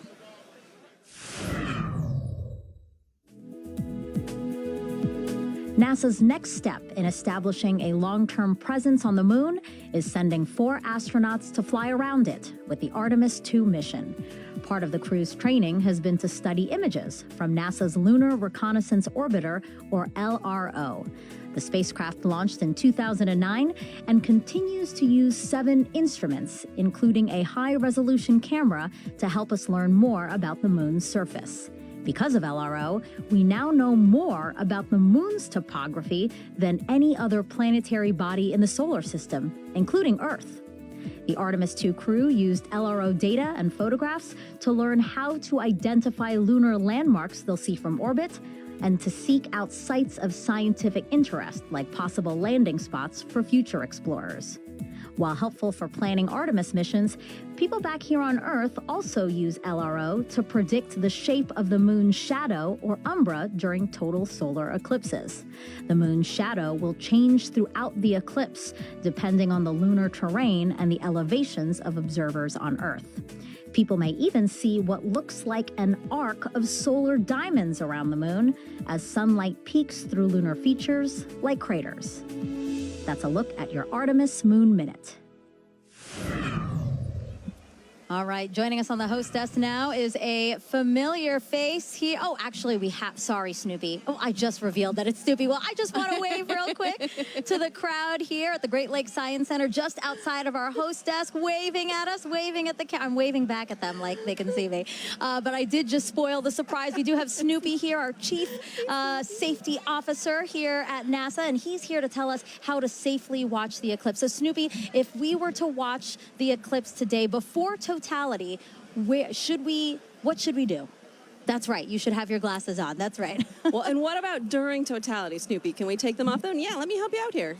Oh, Snoopy, there I can see your shining bright eyes. I love Snoopy. He's so funny. Now, Snoopy, I have to ask you a question, okay? So today we've been polling everybody, asking for the total solar eclipse today, who is the big star of the show, right? Is it the Earth? Is it the Earth? Is it the moon? Is it the sun? Okay, but you have to pick one. You have to pick one. You have to pick one. You don't want to pick one? All of them. All of them are great? That's right. Snoopy, thank you so much. I know you're super excited to see the total solar eclipse today. We're glad to have you here. Bye. All right, now let's head back over to Tahira in Kerrville, Texas. All right, thanks, Megan. I mean, what an incredible view from Mazatlan, Mexico. That was amazing. And folks, as you can see in your screen right now, we are less than 1 minute away from the eclipse crossing over Torreon, Mexico. Gina, how fast is this moon shadow moving right now? I mean, it's flying. It's going about 1,900 miles per hour as we're chasing it across the U.S. That is incredible. And so, you know, in Mazatlan, we were able to see the diamond ring effect. That's right. Some Bailey's it was beautiful. beads. So hopefully we'll be able to see that in Torreon right now. Yeah, we're watching that live feed. Yes, just to see this sliver crossing over the moon. That's right. We're getting so close there. Hopefully we'll see that diamond ring too. Wow. Look at this. And so we're about 10 seconds away. Here we go. Let's take it in. Wow. What a spectacular. It's going into totality. Wow. There you have it. We are in. Yep, that diamond ring came through, and we see a little bit of those Bailey beads too as we're looking at it. Those kind of the lights trickling through around the surface of the moon, coming through the peaks and valleys. So what are we viewing on the left-hand side? This almost pink color effect. Right, and so as we just heard from the last totality, you know, these pink fingers are popping out a little bit, and those are those solar prominences. They're appearing pink because of the helium rich, but we can see it. Let's focus on the corona here, that glow that we're getting, and we can see basically these streams that are coming out, a lot of that energy and brightness that we do not have the ability to see on a day-to-day basis. So with this total eclipse, we're able to see that corona nice and bright coming through in Torreon. That is just a magical view. Oh my goodness, It is. Gina, okay, and so we've got so many questions coming in online right now from viewers watching this. Our first one is going to be from Justin, who wants to know, you know, right now we are seeing a pretty clear and spectacular view of a total solar eclipse. Yes. But Justin wants to know, what will it look like if it's clouded over? Right. So the view that we're getting right now, you won't be able to see that if it's clouded over, but you will have effects going on, right? You'll get a change in the temperature. So the temperature will drop. It'll still get darker as well. It's already getting dark here in Kerrville. I mean, we have some cloud coverage, right? Yeah. And we're feeling a little extra wind. It's noticeably darker despite the clouds that we have. So you'll get some of those environmental effects, even if it's cloudy where you are. And so a great follow-up, you know, we've got Halloween Ghoul on YouTube who wants to know, again, will the temperature change during totality, which I know you mentioned that it will get a little bit cooler. Yes. But do you know about how many degrees we can expect? Yeah, you know, it depends on the location, the humidity, multiple factors, but it can change by about 10 degrees or so, depending where you are, maybe even a little bit more than that. And, you know, we're feeling a little chilly kind of where we're sitting compared to what it was earlier. And I mean, I'm just staring at this view of totality that we have in Torreon. So we're about halfway through totality right now in Torreon, Mexico. And again, I know folks said that this is almost double totality than 2017, right? That's right. That's right. And so in 2017, we had a little more than 2 minutes. So we're lucky enough this time that we have over 4 minutes in some places too. This is so beautiful. And so our next question from Sibel on Instagram wants to know, why is the sun more active right now? So the sun is more active because we have an 11-year solar cycle. The sun goes from solar maximum to solar minimum, where it's changing its level of activity. Oh, and as you're seeing the screen, yeah, so I see in that the bottom right there, we can see that prominence extending out. And as we heard earlier in Mazatlan, you know, that is potentially the beginning of space weather activity. So we're talking about solar maximum. If there's a time to see any of that space weather activity during the total solar eclipse, this is the time to do it. So let's watch that as we go through totality in our other locations too, and maybe we'll be lucky to see some of these features change for us. That is so beautiful. It is. And so Gina, too, you know, how we're in a higher cycle, solar cycle right now. How many years, you know, is that fluctuation? Right. The solar cycle goes on for 11 years when it peaks in activity, and that's where we are, where the latest predictions are that we will reach that maximum sometime this year, and then it'll decrease in activity going back down to solar minimum. And so, Gina, I've got time for one more quick question from Christopher on X, who wants to know which other planets have the best eclipses. Oh, okay. Well, that's right. So eclipses don't only happen on Earth. Let's talk about Mars, for the fact that Mars does have eclipses when the moon crosses in front of Mars. Mars has 2 moons, and the rovers on the surface have captured images of those. But no other planet has a view quite like this, right? Nope, that is special for us. Just the distance and the size of the moon makes it such that it will completely block the sun as it's doing today. Wow. And you can see there's that diamond ring effect as we are coming out of totality in Torreon. What an incredible Wow, it's a bright one too. Look at that. That is a bright one. So is this what, a Bailey's bead, or? So that's going to be that diamond ring, just how bright it is. Bailey beads are a little bit smaller as they kind of bubble over the surface, but folks who are in that location should have those safety viewing glasses back on so that they can now view the partial eclipse that they are experiencing. Well, that is fantastic. And you know, the next time we see this eclipse, it's going to be right here in Kerrville, Texas. So folks, the countdown is on. We've got about 10 minutes until we see this with our own eyes. You can hear people too. Yes, big moment right here in Kerrville. For now, let's check back in with Lauren at the Indianapolis Motor Speedway. Thanks to Hira. We are getting close to eclipse ourselves, but for now, we have a very special guest, NASA's very own Pam Melroy, Deputy Administrator and former astronaut. Pam, it's good to see you. Oh, it's great to be here. I'm so excited. It's very exciting. So what's it like being in Indianapolis for an exciting event like this? Well, it's a beautiful day here. And I love the fact that we're here with thousands of people in the Indianapolis Motor Speedway. But we're joining with millions of people around America looking up together to the sky. Absolutely. And tell me, is this your first eclipse? It's not my first eclipse, but it will be my first totality. I've seen several partial eclipses, but there's something mystical and mysterious and in some ways unifying about a total eclipse, and we're all going to feel it together. Absolutely. We could not have lucked out more on this weather today. So as a former astronaut, we know that sun science and space weather are very important to keeping our astronauts safe. What is space weather, and why do we care about it? What is NASA doing to study it? Yeah, that's right. It's actually very important. It is of concern for astronauts who are in space because they experience the radiation of the sun that comes from solar flares and solar weather. But the reality is it's also affecting life here on Earth. It impacts the upper reaches of our atmosphere called the ionosphere, which is an electrified part of our atmosphere that is a conduit for communications. It's critically important. It can even affect power grids. And of course, if you ever have seen the Northern Lights, you've seen the effect of solar weather. But really the focus for today is where that solar weather starts, and that's in the corona, the sun's atmosphere. It's very unusual, and we don't exactly know what's happening because the sun's atmosphere is millions of degrees hotter than the surface of the sun. So we are hoping to learn today more about how that happens and why that happens so that we can better predict those solar flares and those things that impact us here on Earth. Yeah, that's all extremely important and something that we're learning a lot today, too. Pam, thank you very much for joining us today. Thank you. As we've learned, solar eclipses are very important to learn for many, many reasons. We have radio telescope operators who are studying the eclipse today for this very reason. Let's take a look at that work. When the moon blocks the sun during a solar eclipse, there is a noticeable impact on Earth's upper atmosphere, known as the ionosphere. These changes can affect radio communications, including amateur radio, also known as ham radio. Ham radio is a way you can talk to people all around the world. You set up a radio and antenna.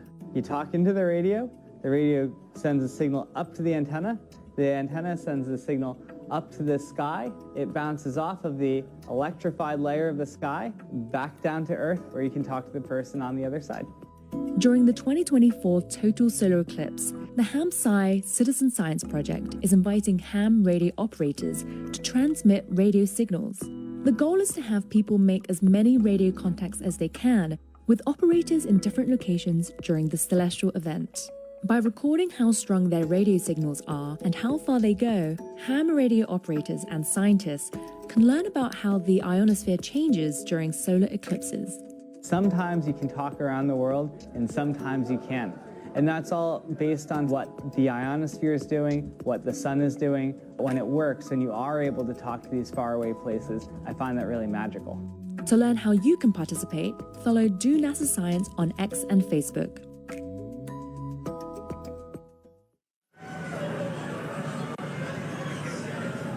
And we are minutes away from the total solar eclipse over Kerrville, Texas. The temperature is dropping. As you can see, I have to throw on a jacket. The sky is dimming. We're on the edge of our seats, and we are joined now with astronaut and commander of the Artemis II mission to the moon, Reed Wiseman. Reed, it's an honor to have you here. Thank you. The crowd noise, like the fact that the sun is behind the clouds most of the time and peeking out, it's so wonderful. I know. Thanks for being here, Reed. As you can hear, like, we are ready. We are right there. So exciting. So tell us, Reed, obviously everybody is excited, but have you seen a total solar eclipse before? Never a total, so I will share this darkness with you and this whole crowd the first time. Wow, this is incredible. So, too, what considerations do you and your fellow Artemis astronauts need to think about when related to the sun when traveling back to the moon? Well, it's great to see Pam Melroy on your last clip, a dear friend of mine, so it was nice to see Pam's face over there. But when we're heading out to the sun, it's really radiation is our big thing that as we're heading out to the moon. Yeah. It's really the Not the solar sun. radiation that we're most thinking about there as the danger from the sun, and the Apollo astronauts dealt with it, and we've dealt with it for a long time on the International Space Station, and we have a lot of data from the moon from our NASA probes that have gone out there and collected, so we think we know what we'll encounter. Great, okay. And tell me, Reed, how does it feel to be the commander of NASA's first crewed mission going back to the moon since Apollo? I'm flying with Victor Glover, Christina Cook, and Jeremy Hansen, the three best. Team, yes. I know, so every day that I go into work, I won't say every day is easy, but every day is fun, and I'm flying with people that have principles, they have integrity, and they have just so much knowledge and professionalism. It's a dream come true. And getting to work with the whole team, the international team, it's the best. Wow. Well, thank you so much for being here with us, Reed. Really quickly, do you have any advice for anybody that might want to follow in your footsteps one day? We always say that you have to find that job that you love, go all in on it, live your best life. be as good of a professional as you can and someday apply for the program. And we look forward to seeing your application come across our desk. Thank you, Reed, and good luck on your upcoming mission. Thank you. Great to be here. Now, if anybody feels like reaching for the stars, NASA is actually currently accepting applications to be an astronaut. You could one day travel to the moon and eventually to Mars. From teachers to scientists to even those in our armed forces, we are looking for a diverse group to take humanity farther into the cosmos. You can apply now through April 16th by visiting go.nasa.gov/astro2024.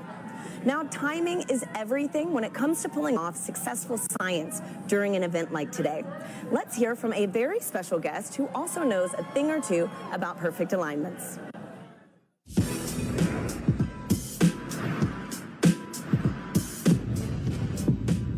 Hi, I'm Paul DeYoung, shortstop for the Chicago White Sox. What does it take to do my job?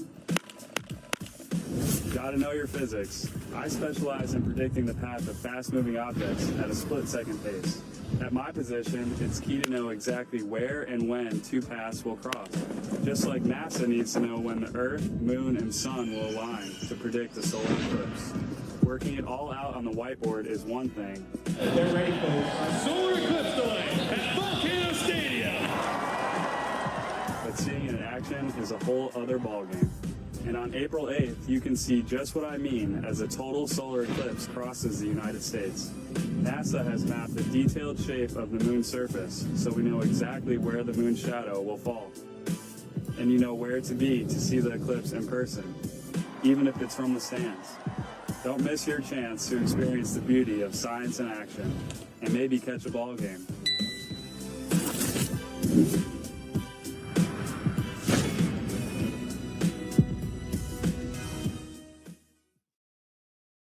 You actually can't see it. We are 2 minutes, about 2 minutes, under 2 minutes actually, away from totality here in Kerrville, Texas, which will mark the start of our eclipse coverage across America. Now, folks, we have a little bit of cloud coverage right now in Kerrville, so we are showing the Dallas feed. But again, we're holding out hope. We are. Gina and I are thrilled to be here with Dr. Nicola Fox, who is the Associate Administrator of NASA's Science Mission Directorate. Nikki, thank you for being here. Oh, I wouldn't be anywhere else. Thanks for being here, Nikki. So tell us how the science conducted today will really impact the future of exploration at NASA Science. Oh, wow, there's so much that we're going to be doing today. We're going to be studying the sun. We're going to be studying the Earth's atmosphere and how that changes. You can see it getting dark here. And, you know, we've got these little magnetometers. They're going to be all across. We have 30 of them all the way across. I'm going to hold it up. Very nice. Love magnetometers. Magnetometers, and we're gonna be having these all the way across the path of totality. And it sounds like we should go. We should get up. Oh my goodness, let's go. Oh my goodness. Less than a minute. Oh my goodness. Wow. Okay. All right, glasses on, Nikki? Yes? Yeah, or glasses no? on, but we're about to get. Yeah. There's some cloud there's coverage. some cloud coverage. It's trying to peek out. It is trying. It is trying. It is trying. Windy, it is getting for dark sure. here. The wind's picked up. You could actually see the birds started flying in a very weird pattern a minute ago. Good point. Come on, clouds. Everyone's screaming. Yes. You know, I might have to switch to Team Sun. Come on. Oh my goodness. We're there. We're nearly there. Okay. There we go. Wow, the crowd is counting down. Yes.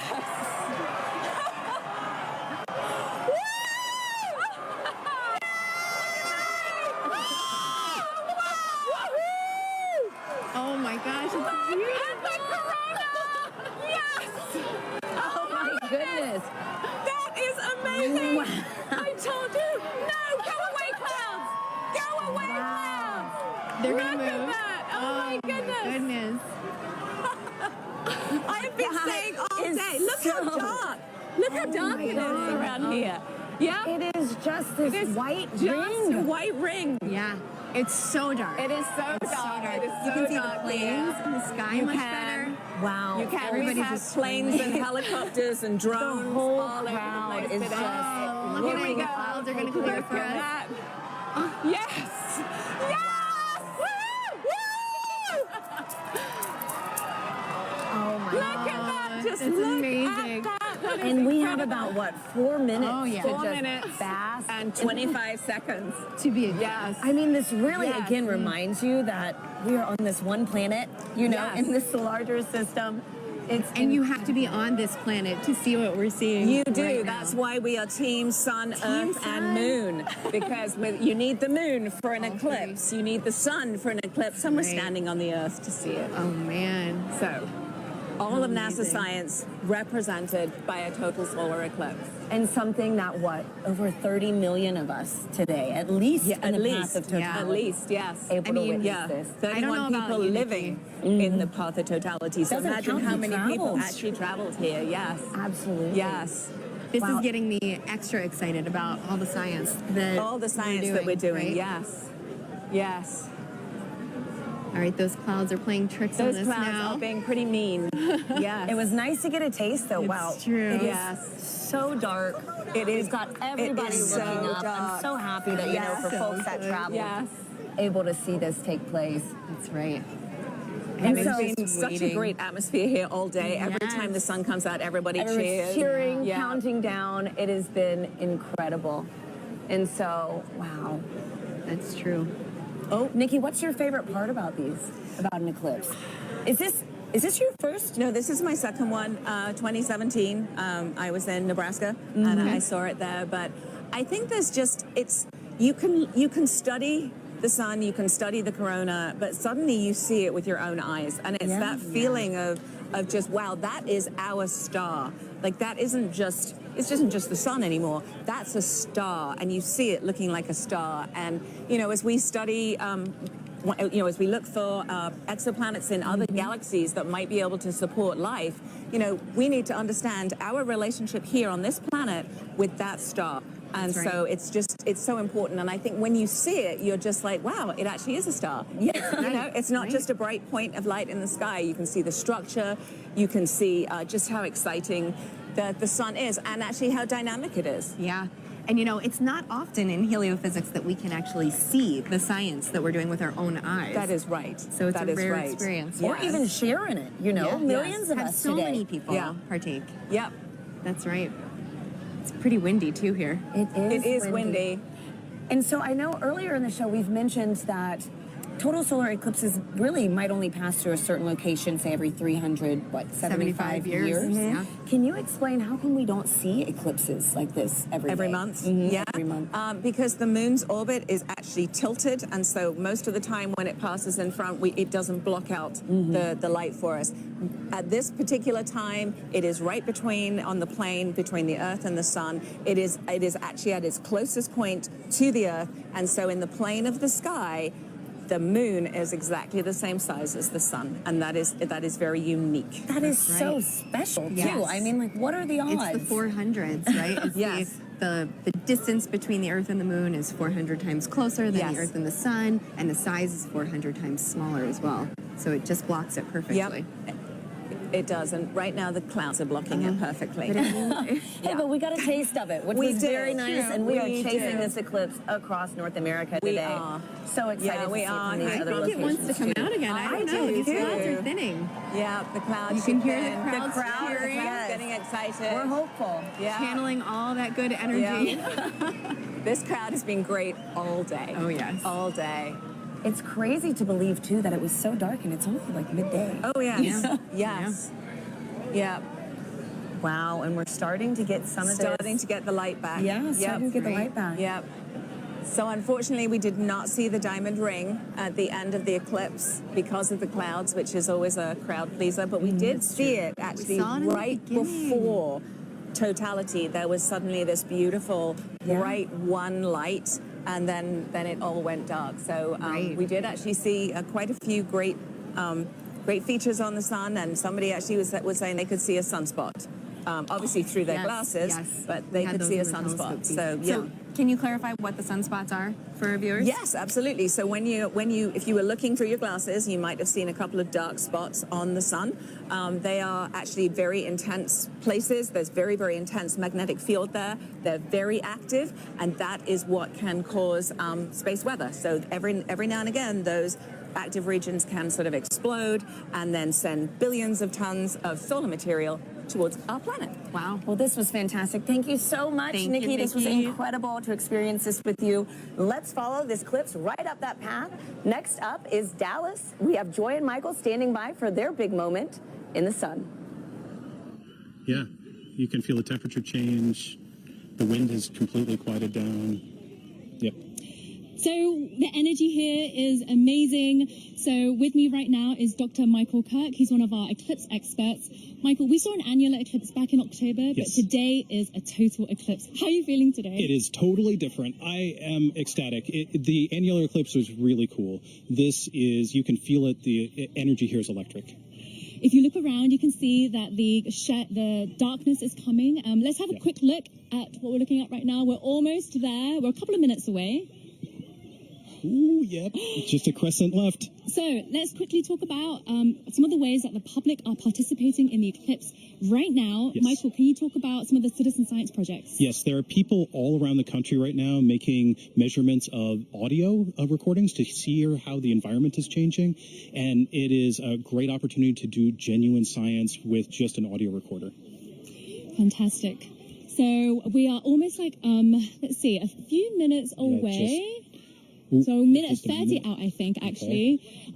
So let's have a look at the eclipse. Michael, what should we expect to see moments before totality? Okay, so as we approach totality, you're going to see that crescent sun slowly drift away, and then you're going to see the Bailey's beads, where there are these bright points of light that are last bits of sunlight cascading through the moon valleys, and then right before totality, you'll see a diamond ring, that last single point of light, and then we'll be in totality. We just have a thumbnail of sun left. We are closing in on totality here. Wow, we see a slither of the sun left. Remember, you can only take your safety glasses off when the moon has completely covered the sun. And in Dallas, Texas, we are seconds away. Oh my goodness, I can feel my heart racing. You can hear the crowd getting excited. The birds are chirping, and they seem like they're going into their nighttime routines. Wow. So we are a few seconds away. You can hear the crowds cheering. Here we go. Oh my goodness. This is absolutely ecstatic. The darkness is coming over Dallas. Here we are. Just a few seconds 10 left. seconds. Woo! Oh, I'm so excited. Okay, we are 5 seconds away from totality. One little bit. It's totally dark here. Deep twilight around here. Wow. You can hear the crowds. So the last bit of lights, and we're in totality. Woo! Oh my God. Oh my God. That is absolutely breathtaking. Oh my God, Michael. How are you feeling right now? I am just awestruck. I mean, there's a few high clouds, but the beauty of the corona is clearly visible. You can see that spiky structure just poking out. It is heart-stoppingly beautiful. Oh my goodness, I have tears in my eyes. I was not expecting this. This is one of those experiences that you just never forget. I feel so special to be right here, right now, experiencing it, and knowing that people literally across the nation are doing the same thing it's truly amazing. Wow, let's take a moment to take it all in. This is absolutely breathtaking. Wow.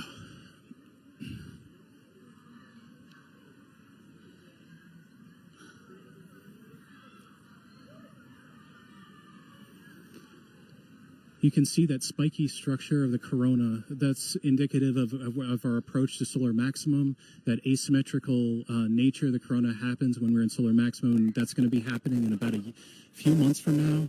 So that means that this view of the corona will never happen again, ever. This is a completely unique view that even if you see a million solar eclipses, you'll never quite see one like this. So, Michael, you study the sun. What is it like to see the corona that you don't normally see? I mean, there are no words. I spend my life studying this thing, and to be able to see it and feel it it's just tremendous. You can see a prominence in the chromosphere, the middle atmosphere of the sun is a pink spot. And that pink loop is what I spent 5 years doing a dissertation on.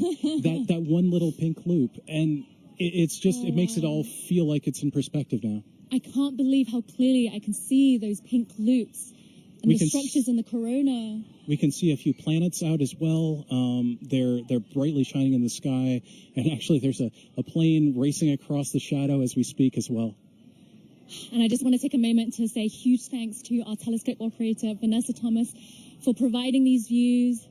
This is just so stunning. People are applauding here, as you can hear. I mean, I think everyone here is getting exactly what they came for, which is just that sense of your place in the universe. This is our closest star, and being able to see the star like this is truly special.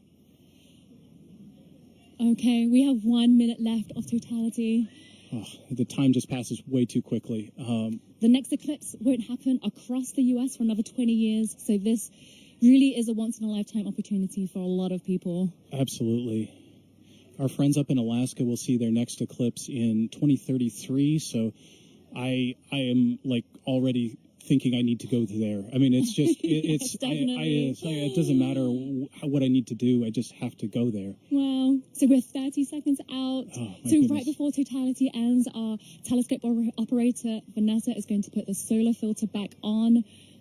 But let's just cherish these last few moments of totality in Dallas, Texas.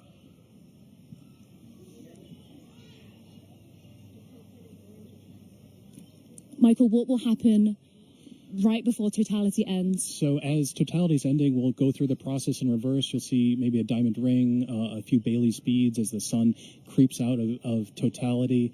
And then we're going to go back into a crescent sun again. Okay, and there's a diamond ring again. So time to put your glasses back on. And sunglasses back. Sorry, eclipse glasses back on. And it's coming back again. Wow, the slither of the sun. And you can see shadow bands on the ground right now. It looks like it's almost raining, or you can see those shadow bands racing across the ground as we come back in out of totality. Wow. Whew. Oh my goodness, Michael, that was amazing. I was not expecting to feel so emotional. I still have tears in my eyes. It just grabs you. I mean, it is unlike anything else. It's as amazing as seeing anything in the natural universe. Like I said, there are no words. Michael, thank you so much for being with us in this very, very, very special moment. I feel honored to be here. We truly are in a special place in the entire universe right here, and I'm just so happy to share it with you. So now let's head back to James at NASA's Kennedy Space Center, who's with the Eclipse moon. He's tracking the shadow moving across the U.S. James, how are things looking on your end?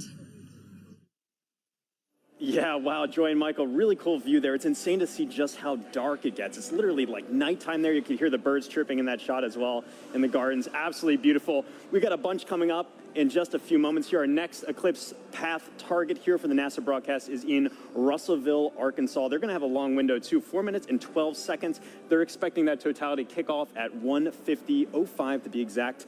Again, you can continue to track this with our Eclipse tool here. This is at go.nasa.gov/Eclipse Explorer. And you can see just how quickly it's moving. I'm playing this in real time. You can see that shadow. It's already moving very quickly to the northeast. And the fun isn't just for our friends on the path of totality, and there are a lot of people on that path of totality. About 31 million people reside somewhere on that path of totality. But there's a lot of people obviously outside of that path as well too. If I put on this overlay here for the percent coverage, a lot of folks, us included here in Florida, are experiencing that partial eclipse. As always, if you are in a partial eclipse, be sure to be wearing those eclipse glasses to protect your eyesight as you're viewing it. But you can see these bands here are greater than 75% view. So say you're watching up in, I don't know, Milwaukee here, for example. You've got a great view, almost 100% coverage. You're not quite at totality.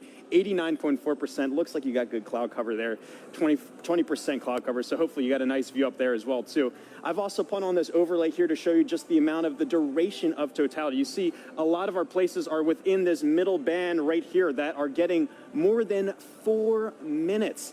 It may seem like a lot of time, but as you've seen just how quickly that can go by. Michael sounds like he wrote his whole dissertation, a 5-year piece on those just few moments there. This just passes so quickly. And again, if you miss this, the next time you're going to have to wait for this in the U.S. is not going to be until 2045. So again, make sure you're previewing exactly when to expect that peak time of coverage wherever you are in our path of totality or even outside of that path of totality. So a lot coming up very soon. Again, our friends in Russellville look like they have great coverage there as well too. Only 9% cloud cover, so hopefully they're getting a really nice view.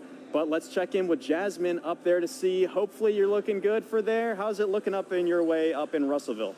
I'm just looking this way. Everything is looking absolutely fabulous here in Russellville. We could not have asked for better weather. So we are back here in the downtown Depot area, and joining us now is heliophysics expert Dr. Patrick Kane, all the way from DC. How are you feeling about your very first total solar eclipse? I'm incredibly excited.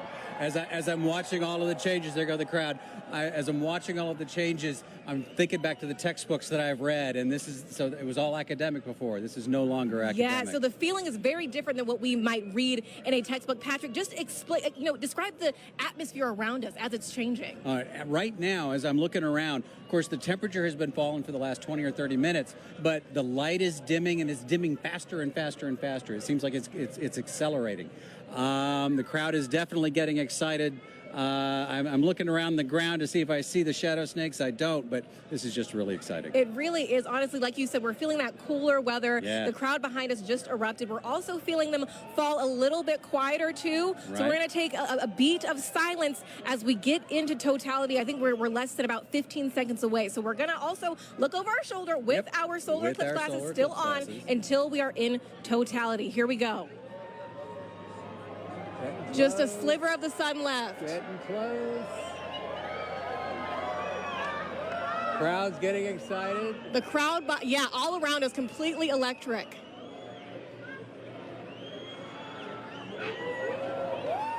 Going.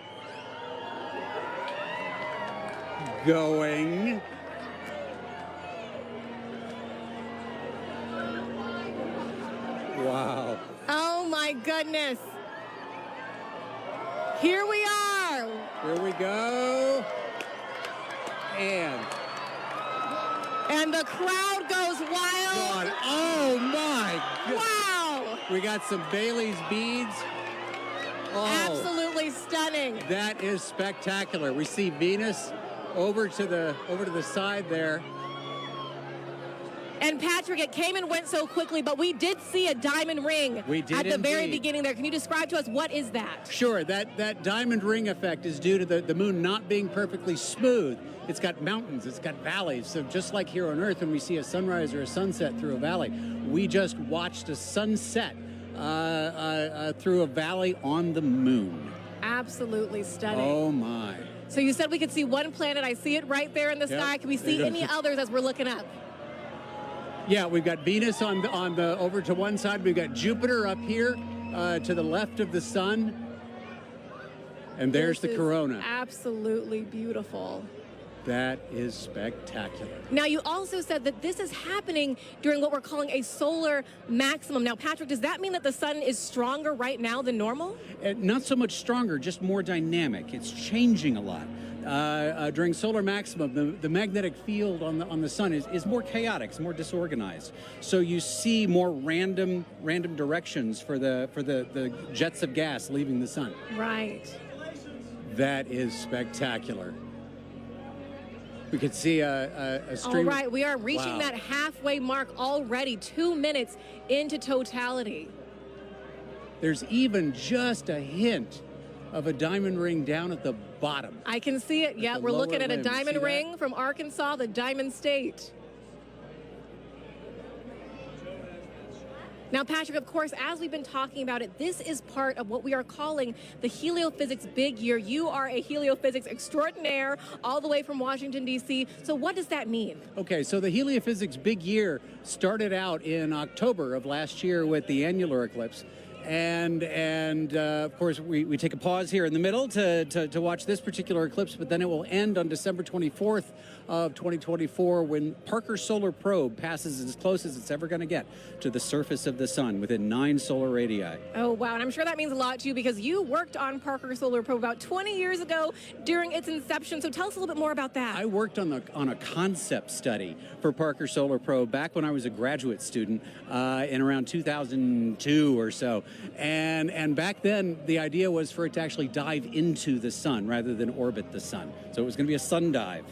Wow, that is fabulous. This must be a very full circle moment for you, right, Patrick? This is brilliant. This is absolutely brilliant. And that diamond ring has been Wait a minute. That's pink. What we are actually seeing is down into the chromosphere now of the sun. We're seeing a little bit deeper than the corona. I believe it's because of the pinkish color. We're looking down into the chromosphere, which is the next layer of the atmosphere of the sun down. Oh, wow. Wow. Oh my God. This is like nothing we have ever seen here in Arkansas and like nothing we will see for the next 2 decades, right, Patrick? That's right. It's going to be 21 years before we see it again here. 2045. All right, so as we are starting to exit totality, of course, we're going to be very careful with our eyes if needed. We're going to put those solar glasses back on, of course. And the crowd just erupting, falling quiet again as they watch this magnificent moment take place. I am actually seeing bats flitting through the air. Oh, wow. Well, we will be very careful then. Well, yeah. And why is that, Patrick? Again, those nocturnal animals are coming out, right? As far as they're concerned, it's nighttime. It's time to feed. So they're coming out to feed on all the mosquitoes we've been swatting. Okay, got it. We'll be very careful for all those nocturnal critters around us right now. All right. We are getting closer. Get ready to put those glasses back on. All right. We're putting those glasses back on. The crowd wow, a second diamond ring seen from right here in Arkansas, the Diamond State. Absolutely stunning. Outstanding. Beautiful. Patrick, we're going to turn around now and just one question I really do have to ask you before we let you go is, are you Team Sun, Moon, or Earth? I am Team Sun. Team Sun all day long. Fantastic. I figured from a heliophysics expert like you. We want to thank the city of Russellville for hosting us, Arkansas Tech University, and our telescope feed operator, Joe Mattis. Thank you so much. Now, let's get back to James Traley over at Kennedy Space Center. James, back to you. Yeah, thanks so much, Jasmine. What have you guys had there? So you were just right here in Russellville. You can see that shadow has now officially moved off and is on our way to our next target, which is up here in Carbondale. Carbondale is one of those very lucky cities because back in 2017, they were right at that intersection point of the 2017 eclipse across America. They're there again this year, but the difference is they're going to have a much longer slot. In 2017, they only had 2 minutes, 40 seconds, and that's not as much as they're going to have this year, which is 4 minutes and 10 seconds in the totally eclipsed sun. A really great viewing window for them to really take in this big moment. Very exciting to be able to track that for them as well. And also some details about this tool here as well. If I click onto their eclipse time here of 1:59:15 local time, you notice this little icon comes up here. This is actually simulated based off real data from the Parker Solar Probe of what we expect the corona around the sun to look like. And as you just heard, the sun's a lot more active this time around. It's kind of like a wild hairball, if you will. Lots of different streamers and things streaking off the sun. So you've been seeing already in our coverage some really cool activity around that sun's corona. If you're really lucky and the timing is just right, you might get a coronal mass ejection streaking off the sun. Hoping that someone on our path gets to see that today. If you do, be sure to send us the photos. We love to see that as well. One other cool feature about this tool too is you can see the actual path that the moon is going to be taking across the sun. And all of this plays in real time if you time it up well. And so you can actually see, if I go to our live moment here, this is actually playing as what we're expecting in real time, the movement of the moon across the sun. Carbondale just had a little crescent there, and you can see that shadow is really closing in on them very quickly. Let me turn off the 2017 path and zoom in a bit here. You see there, nearing totality in just a few moments, and their weather is looking great. We've been checking in with them all morning and afternoon. 27% cloud cover. That time of totality is coming up at 1:59:15. Really excited. And then it's going to be kind of bang, bang for a while afterwards for a lot of our sites. We're going to be moving on to Indianapolis, all the way up to our final target in Holton, Maine. There is a lot coming up. And even, again, still, if you're outside of that path of totality, have your glasses at the ready to be able to observe that partial eclipse. This is going to be going on for a while. But for now, let's take a look at Carbondale and see up close what it's looking like. How is it looking over there in Carbondale?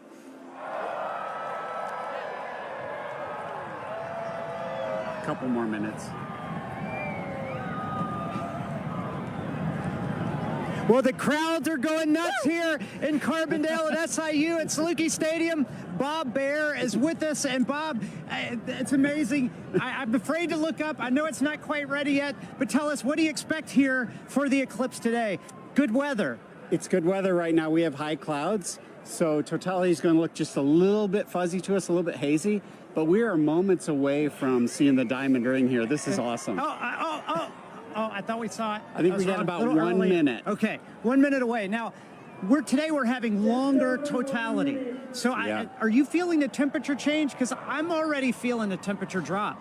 I felt the temperature dropping about 20 minutes ago even, and the wind picking up a little bit. And I think, yeah, we have 4 minutes and 9 seconds here, so it'll continue to get cooler. And we got a lot to look at in the sky. I'm very excited. I'm looking up when I can. Oh, it's so close. It's getting very dark right now. See the very dark. You can see the shadow going across. This is the start of it. It's dark over here. It's light over there. This is amazing. Crowds are going nuts. We're about to get word that we're at totality. Oh, you can see the planets. The crowds are going nuts. This is crazy. Bob, this is amazing. Here we go. Don't look at the sun yet. It's not quite totality, but you can still see some of the planets right away.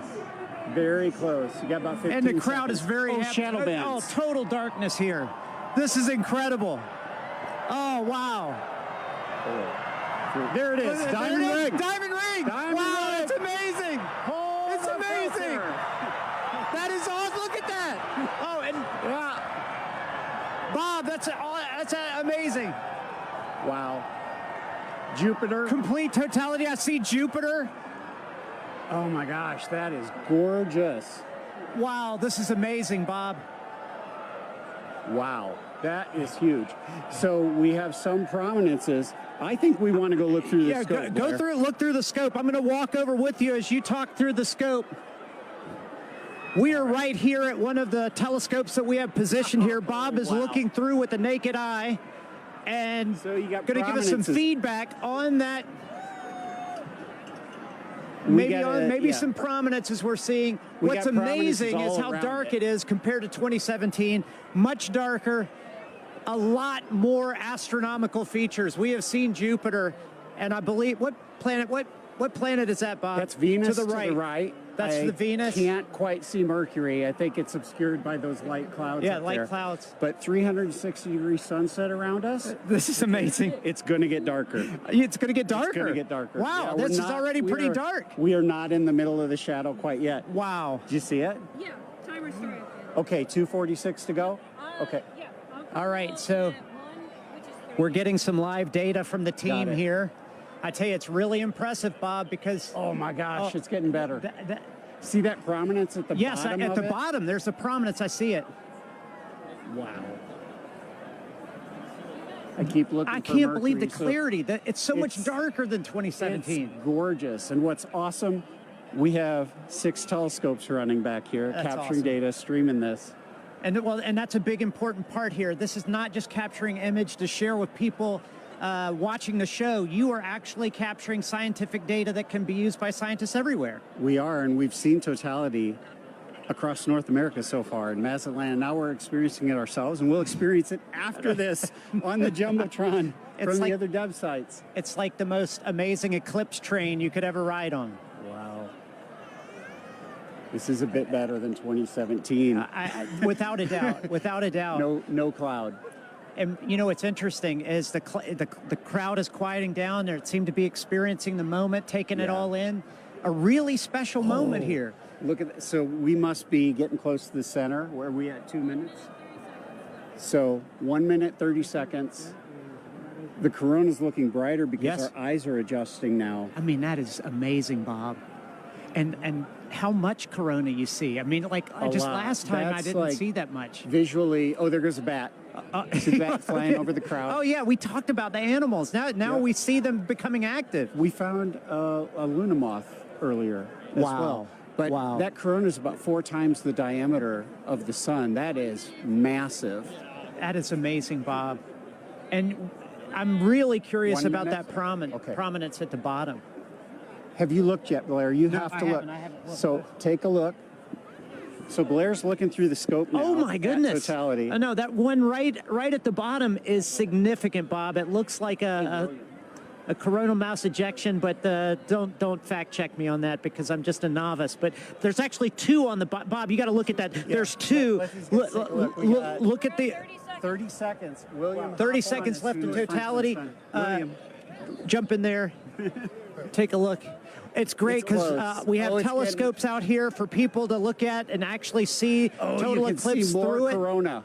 And we're getting close. I don't know what you guys are seeing on television, but 10 seconds. We got to cut it off. Okay, all right, here we go. 10 seconds before we need to put our glasses back on. Okay. Oh, sorry. You're good. You're good. We put the cap back on the telescope to make sure nobody looks. What an amazing event, Bob. There's the diamond ring. There's the second one. Oh, snap. Oh, that's amazing. It's like it was scheduled. Yeah, somebody had the timing right here. Oh my man, God. it's amazing. We will see shadow bands again here.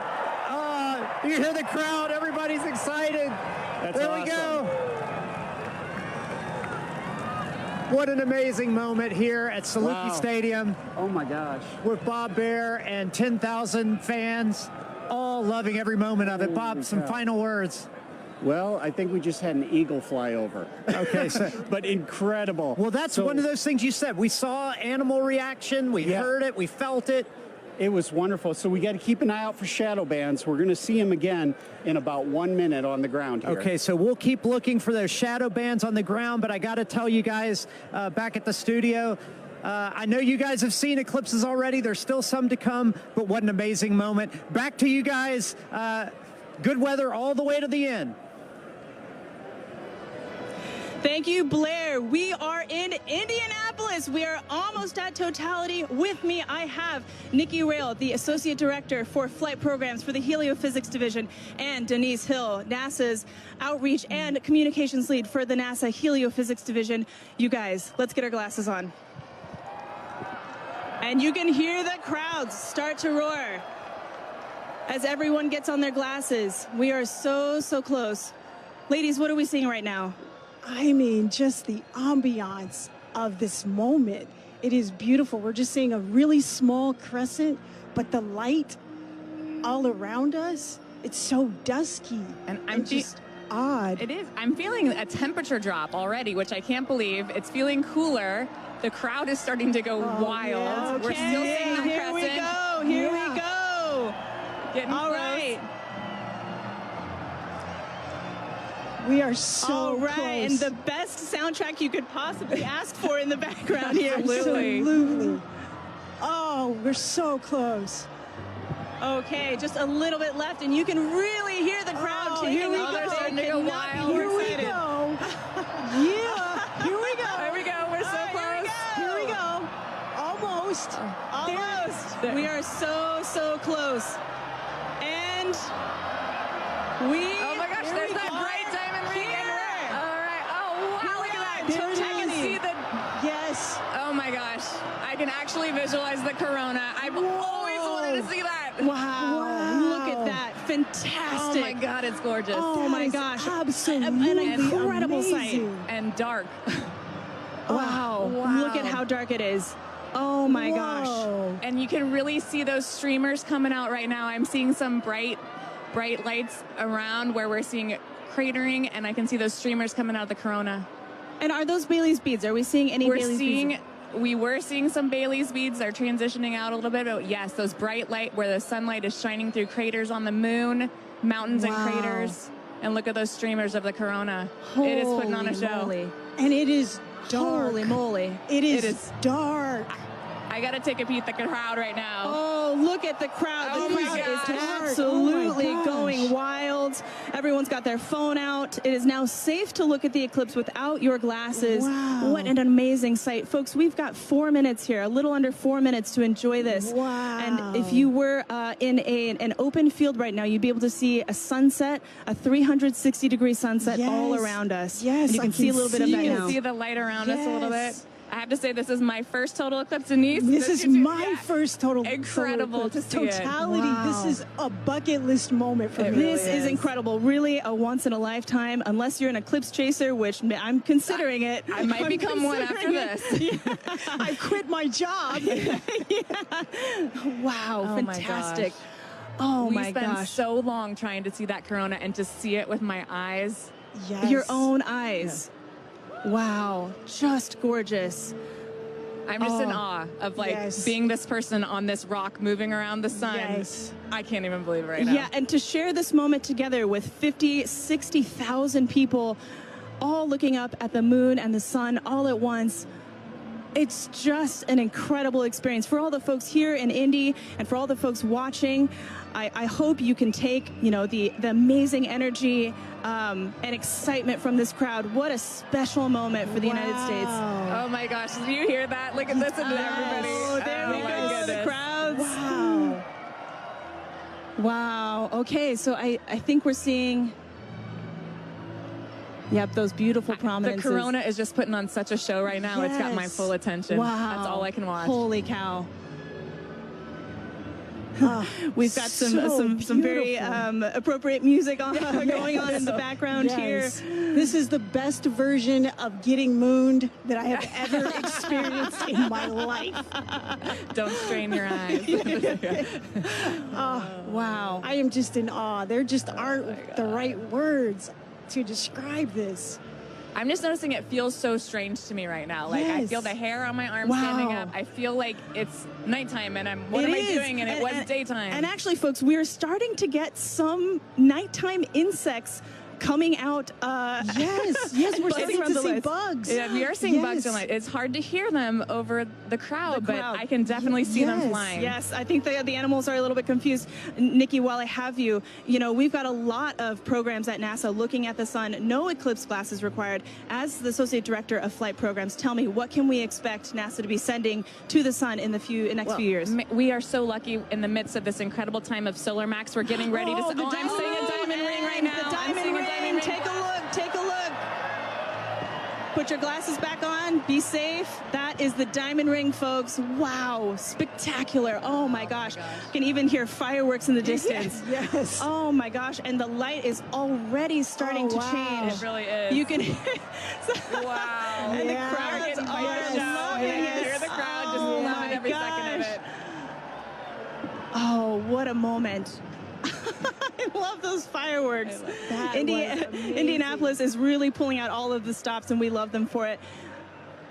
I also want to take a moment here to thank our two telescope operators, John and Dana, who have been providing these telescope views for us there from Ball State University. Thank you very much to John and Dana. All right. It's like somebody flipped the lights back on. It's like a sudden switch flip. This is so crazy. And I can feel it warming up already. Yes. Wow. This is so amazing. Incredible. Well, this is an incredible moment and an incredible moment for the Helio Big Year. Ladies, thank you so much for joining us. This has been fantastic. Thank you for having me and sharing this. I'm so excited to be here and to see this incredible sight. Absolutely. Megan and Sarah, back to you. Oh, that was so fun to experience, and I can't wait for us to do it now. Take a look at this drone shot where you can see it definitely got noticeably darker. We feel it here. It's colder. The crowd is cheering now. They're ready for totality here in Cleveland, Ohio. We are less than 3 minutes away, 2 minutes and 18 seconds away from totality here in Cleveland, Ohio. The crowd over here to our right going crazy, feeling the excitement. I'm ready for this. How are you? Yeah, it's super cool. It's all of a sudden it's really getting dark and you're starting to feel it. Yeah, so cool. It's like they just dimmed it out. Now it's like night. This happened within the last couple of seconds. But let's take a look around, because obviously we're not the only ones enjoying the total solar eclipse today. We have some we have some eclipse viewing events that we've seen around the country. So why don't we take a look at some of those?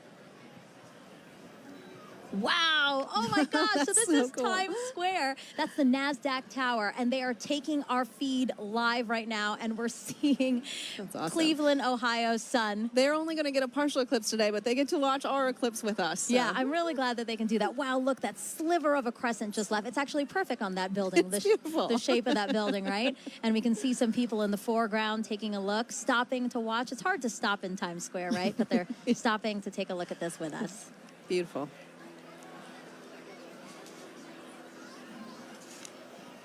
Oh, awesome. So this is just next to us. This is Progressive Field here in Cleveland, Ohio. So the Guardians have their opening day today, and the first pitch is like after 5 o'clock. But as you can see, they've opened up the stadium, and people are in there to enjoy big the crowd in eclipse. there to watch that. That's great. Yeah, you can. Oh my gosh, Oh, it just got darker here. Yes. Oh my gosh, that's so interesting. And then Mentor Civic Amphitheater again. The field starting to fill, and everybody looking up at the sky for their opportunity to see today's solar eclipse. This is us back here in Cleveland. Everybody looking up at the sky. We have 30 seconds. 30 seconds until totality here in Cleveland, Ohio. Oh my God, I have goosebumps everywhere. Everybody's starting to cheer. I might cry. I kind of feel like crying. This is so cool to see. It's getting so dark so fast. Wow, it's like night just descended on us. And look at the crescent slowly disappearing. Crowds cheering here. Cell phones up, cameras up. 5, 4, 3, 2, 1, and totality. Totality, everyone.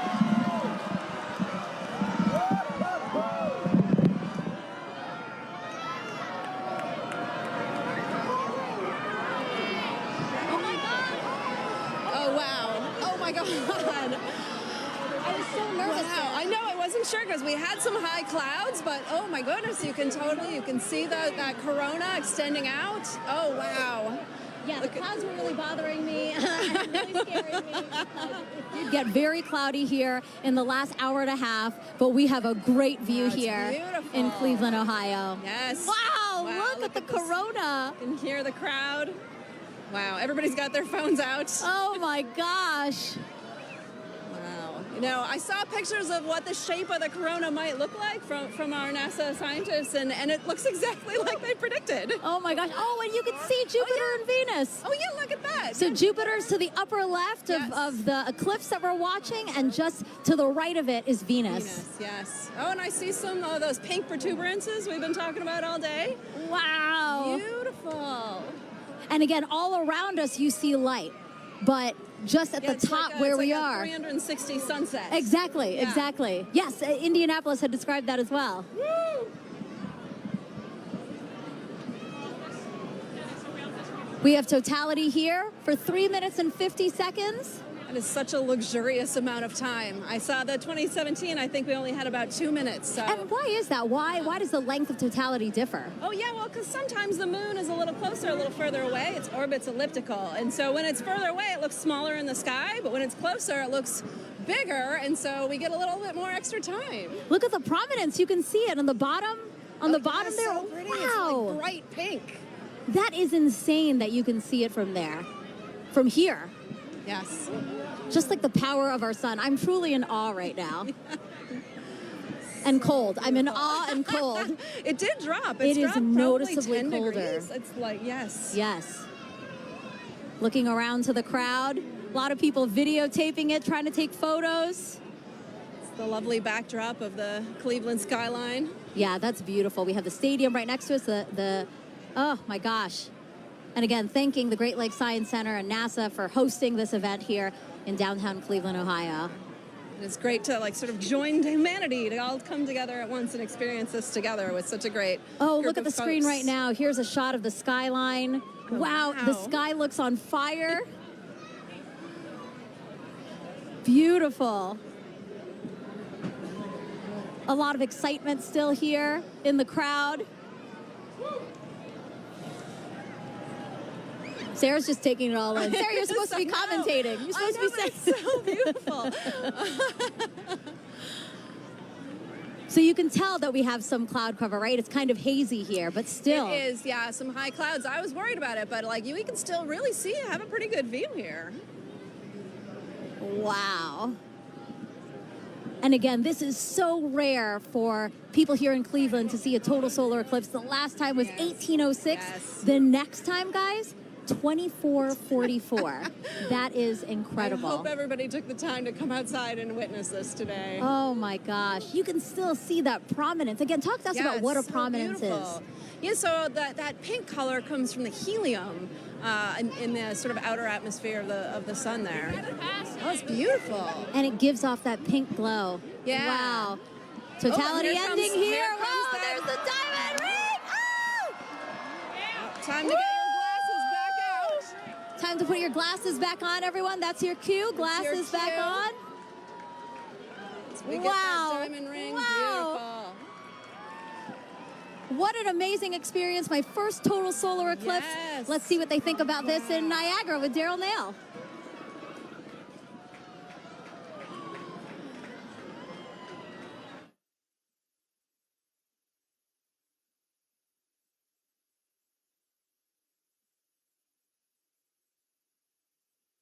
Over the entire area. You can hear the crowd erupting at various moments when the eclipse has been seen, but we are under pretty cloudy conditions, and David Sheeny is with us.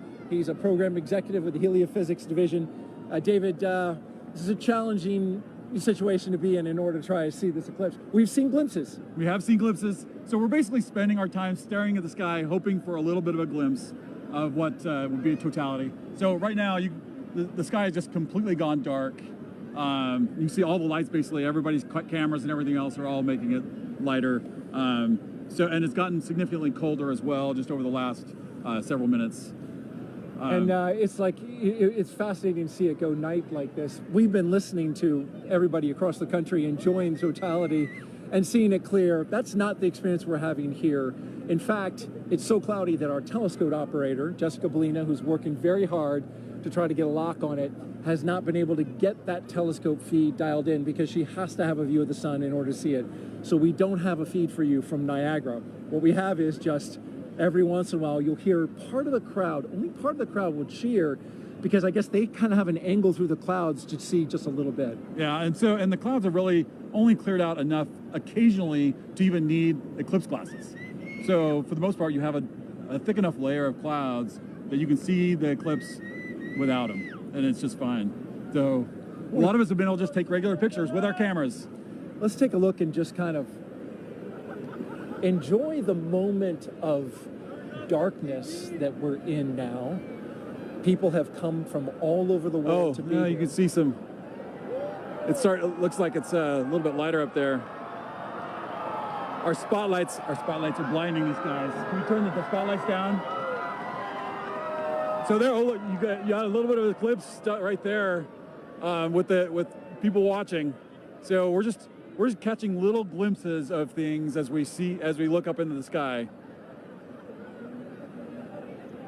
So this might not be as exciting as some, but this is what we get. We're just hoping to have a little bit of a glimpse. Well, we've got 3 minutes and 29 seconds for it to happen. We're already a minute or so in. Right. We heard there's going to be skydivers that are going to jump out. Probably hard to see them. Yeah, I don't know that we'll get to see the skydivers. You can't see any of Niagara Falls really. It's basically all like as if it was night for us here. You can start to see some of the light come in from the other side. So we're taking now a view of Tupper Lake, New York. That's oh, look, there he goes. Hey, there goes totality right there. We're getting totality right now that we can see. There it is. We just got a really nice clear spot right there. So wow, got a little bit of hole through the clouds so everybody can see. Just opened up.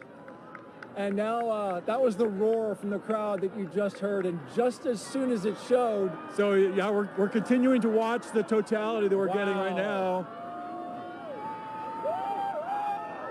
You can see a little bit of hint on the side as it's shining through. Well, there it ducked down. Yep. Jessica, So did you here we get go. We shot? have another Did you get view a lock little on it? bit. Another little Were you able to view get right lock? here. No. As it's starting to peek out around. There it is. So we're getting starting to peek diamond. out just around right there. Yep. Well, totality is complete. Yeah. Well, that was a fun experience to watch and hope for, like just everybody else around here hoping for a view. And we got it. That was a unique experience.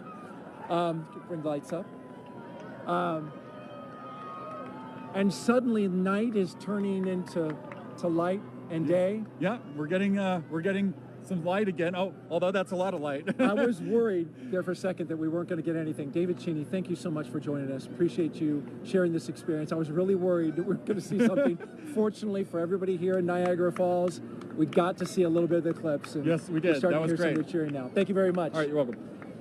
As we take a look around the falls, and people have not moved. They are still looking up, enjoying the partial eclipse now.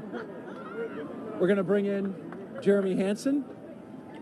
He is a Canadian Space Agency astronaut who has been at the falls with us for the past few days. And Jeremy, you're going to be on Artemis 2, of course, the mission. We'll talk a little bit about that. I'm going to be looking over your shoulder here, Daryl. Hey, Still make sure you put on your glasses. Well, we're still pretty safe. We got a lot of cloud cover, but That's true. That was actually, I think, exceeded expectations. Well, I mean, when your expectations start off with just clouds everywhere. Yeah. And I didn't think we were going to get anything. How did you feel when it finally poked through? I felt like success because we all really wanted to see it in totality, and we might have only saw it for 5 seconds, but we did get to see it, and we could see the corona, and that was just very special for me. So I really like that. And then when it passed totality, it was like this amazing. Hopefully the camera captured it, but just like that amazing sunrise just coming across the clouds. Actually, the clouds kind of made a nice backdrop for it, so that was pretty special. That was very unique, very special. I'm so glad and a little relieved that we got to see a little bit of it. That was the moon passing in front of the sun. You're going around the moon in September of 2025, currently scheduled for that. You'll be the first Canadian to do so. You just saw a real special moment. That's another one. What are your thoughts on getting ready to take that big trip?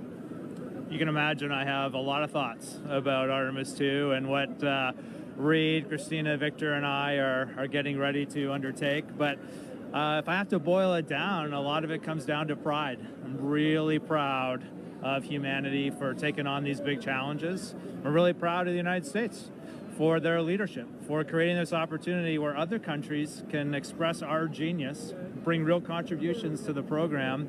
And now Canada is going to be the second country in the world to send a human into deep space. And it's got nothing to do with me. It has to do with the genius that the world is sharing. I just love that. That's amazing. Want to mention real quick, we are in full totality up at Tupper Lake, New York, not far from here in northeastern New York. We're here in western New York where light is continuing to shine and get a little bit brighter. It really is special, and we really felt that in the 4 days that you were here interacting with the public. Was that your sense? There's a lot of excitement around this celestial event that's happening and around space exploration in general, which I find really uplifting. I don't think space exploration solves all the problems or challenges of the world, but I do believe it is one of the pillars of those solutions. It doesn't matter what problem you're looking at, space plays a role. And I love it when I see our youth getting fired up about, asking me, how do I work at NASA? How do I work at the Canadian Space Agency? We're on the US side here, but I've had some Canadians come up to me. It's just something that brings us together. This, the spirit of humanity. Just like this experience we're having here, it's a very, it feels like community. We're all out here, just humans, just being humans and sharing something special. And sharing it together was really neat, that communal part that you talk about. Like, I felt a little bit of a bond with everybody here now. Yeah. You as well. Appreciated seeing you and having dinner of the past few nights. Just happened to work out coincidentally. Yeah. Really enjoyed the time. Great words today, and we will all be rooting you on for your mission coming up in September of next year. So good luck. Be safe. We'll be rooting you and your crew on. Thank you, Jeremy. Yeah, no, we'll take it. I appreciate that. I don't know if you saw it when you were on camera because you were busy, but the birds, they just went nuts in totality. Did you see that? No, I didn't see it. They're all up here. They came out of the woodwork. I mean, there's been birds all day, but it was sort of like birds filling the sky. I thought that was really neat to see. Anyway, thanks for having me today. It's a pleasure to be here. Thank you fill that out in your citizen science journal. Make sure you put that in there because we're doing that. All right, thank you, Jeremy. And I just want to say thank you also to New York state parks, Niagara Falls specifically. We couldn't have done this without you. So thank you very much. Definitely. We're going to throw it now to Kennedy Space Center, where James Traley is tracking totality at Tupper Lake. James? That's right, Daryl. Yeah, we are still in totality in Tupper Lake. We are nearing the end of our eclipse across North America. You can see our last target of the day, Holton, Maine, is all the way up here, almost off your screen. This speed of the eclipse shadow is moving so quickly across. The ground speed is about 2,000 miles per hour, so that is a fast clip. If you're in the path of totality, really take full advantage of those few fleeting moments to observe this moment. If you're not in that path of totality, or if you missed it, hopefully you didn't miss it because we've been tracking it all day here showing you. If you did miss it, I'm going to zoom way out here and show you what to keep an eye out for in the future. So this is going to be the eclipse path in 2045. We're going to come through parts of Montana into North Dakota in 2044. 2045 is the next big eclipse across America. That's actually going to come, oops, I didn't draw here. There we go. That's going to come all the way from California into parts of Florida there. That is in 2045, so a long time to wait. So really take full advantage of those fleeting moments to be able to observe this moment. I'm going to click on Burlington here, who are also in that path of totality, experiencing that right now too. So just an incredible moment to really see all of this. And Tupper Lake, again, they're still, I think, experiencing that last fleeting moment there. That is just moving off. You can see that is officially now moved off Tupper Lake. Really a fantastic shot. They have that now, that diamond ring effect, that really beautiful shot there. This is, again, such a quick moment, and this doesn't happen very often. It's really a once-in-a-lifetime moment, so take full advantage of this. You can see just how close we are now to Holton, Maine, who are our last stop of the day on our NASA coverage here. This is then going to continue on into parts of Canada and beyond.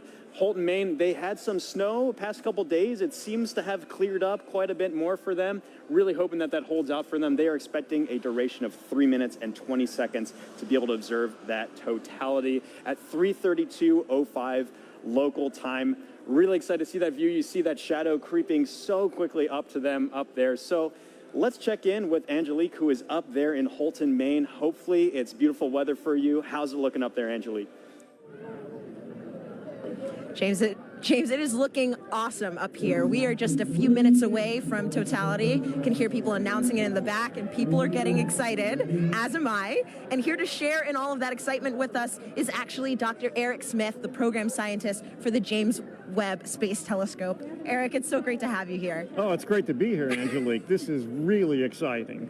Eric, is this your first eclipse? This is the first totality I'm going to see, so I am super psyched, and I am delighted to be here in Maine to experience it. Yes, and so we've actually been kind of watching as it slowly gets closer and closer, right? And what are we? We're starting to feel it getting kind of cooler. We're seeing the shadows change. Yeah, we're seeing the light is definitely different from when the sun sets and the shadows get a little diffuse. Here they're still sharp, but the light is diminishing. Your brain tells it something different is happening. Something is definitely up. So speaking of up, that's where the James Webb Space Telescope is. Sure. And what's interesting about the telescope is that it actually can't look directly at the sun, just like we can't. Yeah. Can you tell me a little bit more about why that is? Sure. We designed Webb to look for very faint things in the distant universe, so it's very sensitive for very faint things. Of course, the sun is very bright, and so we had to make sure that it could never look at the sun. We use solar power to power the spacecraft, but the telescope can't look at the sun.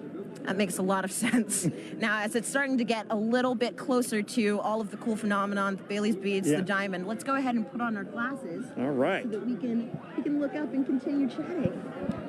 Wow. Just a little tiny Just a little bit left. That is incredible. Wow. So, Eric, I have a couple more questions for you. Another thing that I was wondering about is how we can use actually eclipses to study exoplanets, which are planets outside of our solar system, using, I think, the transit method. Is that what that's called? Yeah. Right now, during an eclipse, the moon... Sorry, you can hear everybody getting excited. We're getting very close to totality here. The moon is transiting in front of the sun just the way planets that orbit around other stars transit in front of the star. So Webb can look at those exoplanets and use the transit just like we're staring up at the moon transiting the sun. Gotcha. And so a transit is, like you said, literally just when something crosses in front of something else. That's right, yeah. Okay. Very cool. So throughout the broadcast, we've actually been able to see the eclipse through different telescope feeds. Can you tell me a little bit about what the difference is between, actually, we're going to go ahead. Oh, here we go. We're getting really close.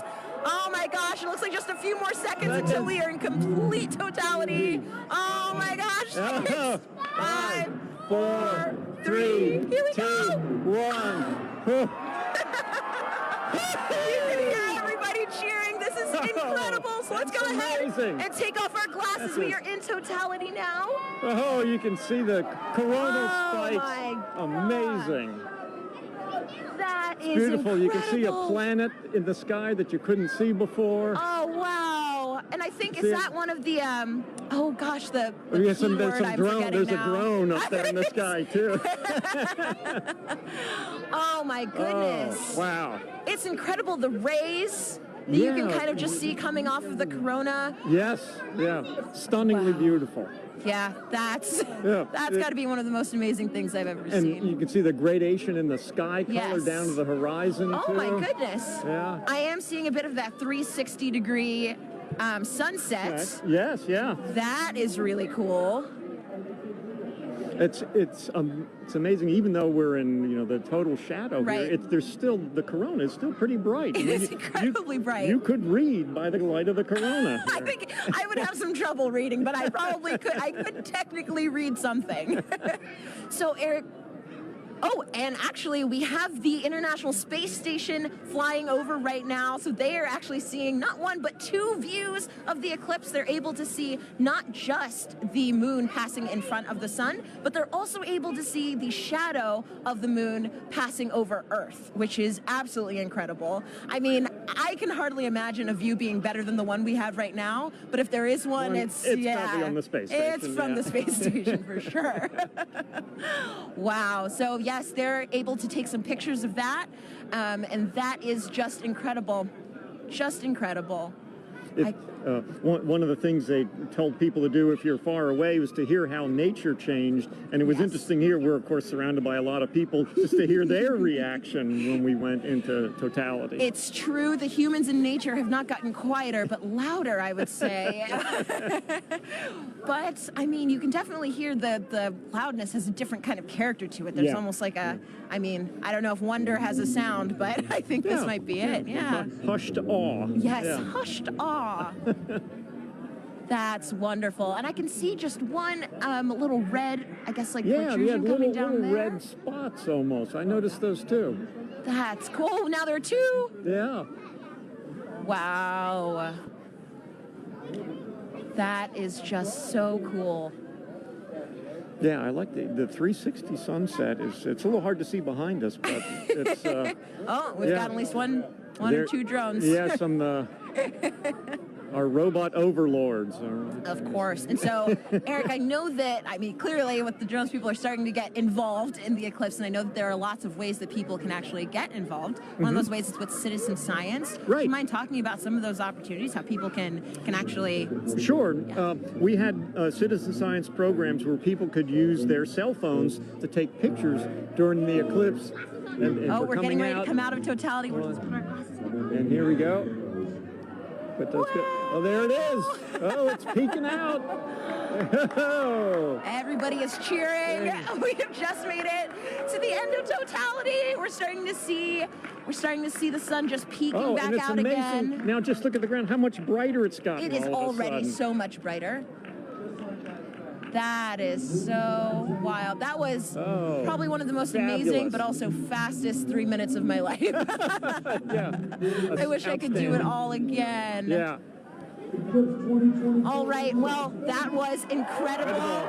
Incredible to get to experience that here in Holton. Thanks so much to the city of Holton. And also thank you so much, Dr. Smith, for coming out and hanging out with us and experiencing this wonderful event. Oh, it was my pleasure. And congratulations to the city of Holton here for doing such an amazing job covering the eclipse. It was amazing how well orchestrated it was. Above and beyond. Yeah. And I want to say, of course, a special thank you to photographer Dave Bowman, who has been giving us these incredible images from the telescope feed, and we're gonna enjoy as the rest of the eclipse kind of ends here, going back in the direction that it came. And with that, we're gonna send it back over to you, Megan.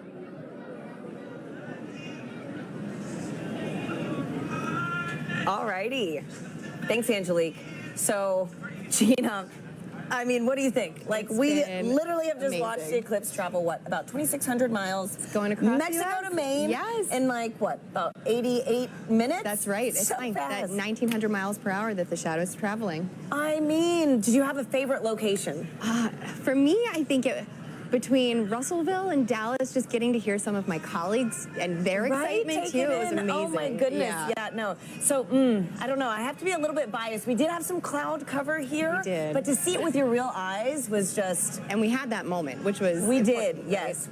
It was amazing. And so it's really cool too, just to think about how millions of us now have this shared moment of what could be a once-in-a-lifetime event. It's true. And so, folks, we have time for some more questions from our viewers. And again, we have another great question from Mackenzie, who's in the 3rd grade. Okay. Let's roll it now.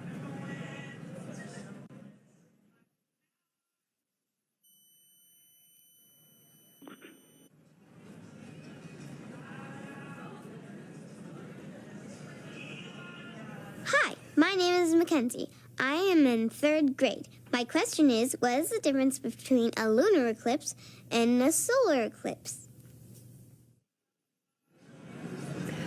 Thank you for that question, Mackenzie. Okay, let's talk about the difference between the eclipses.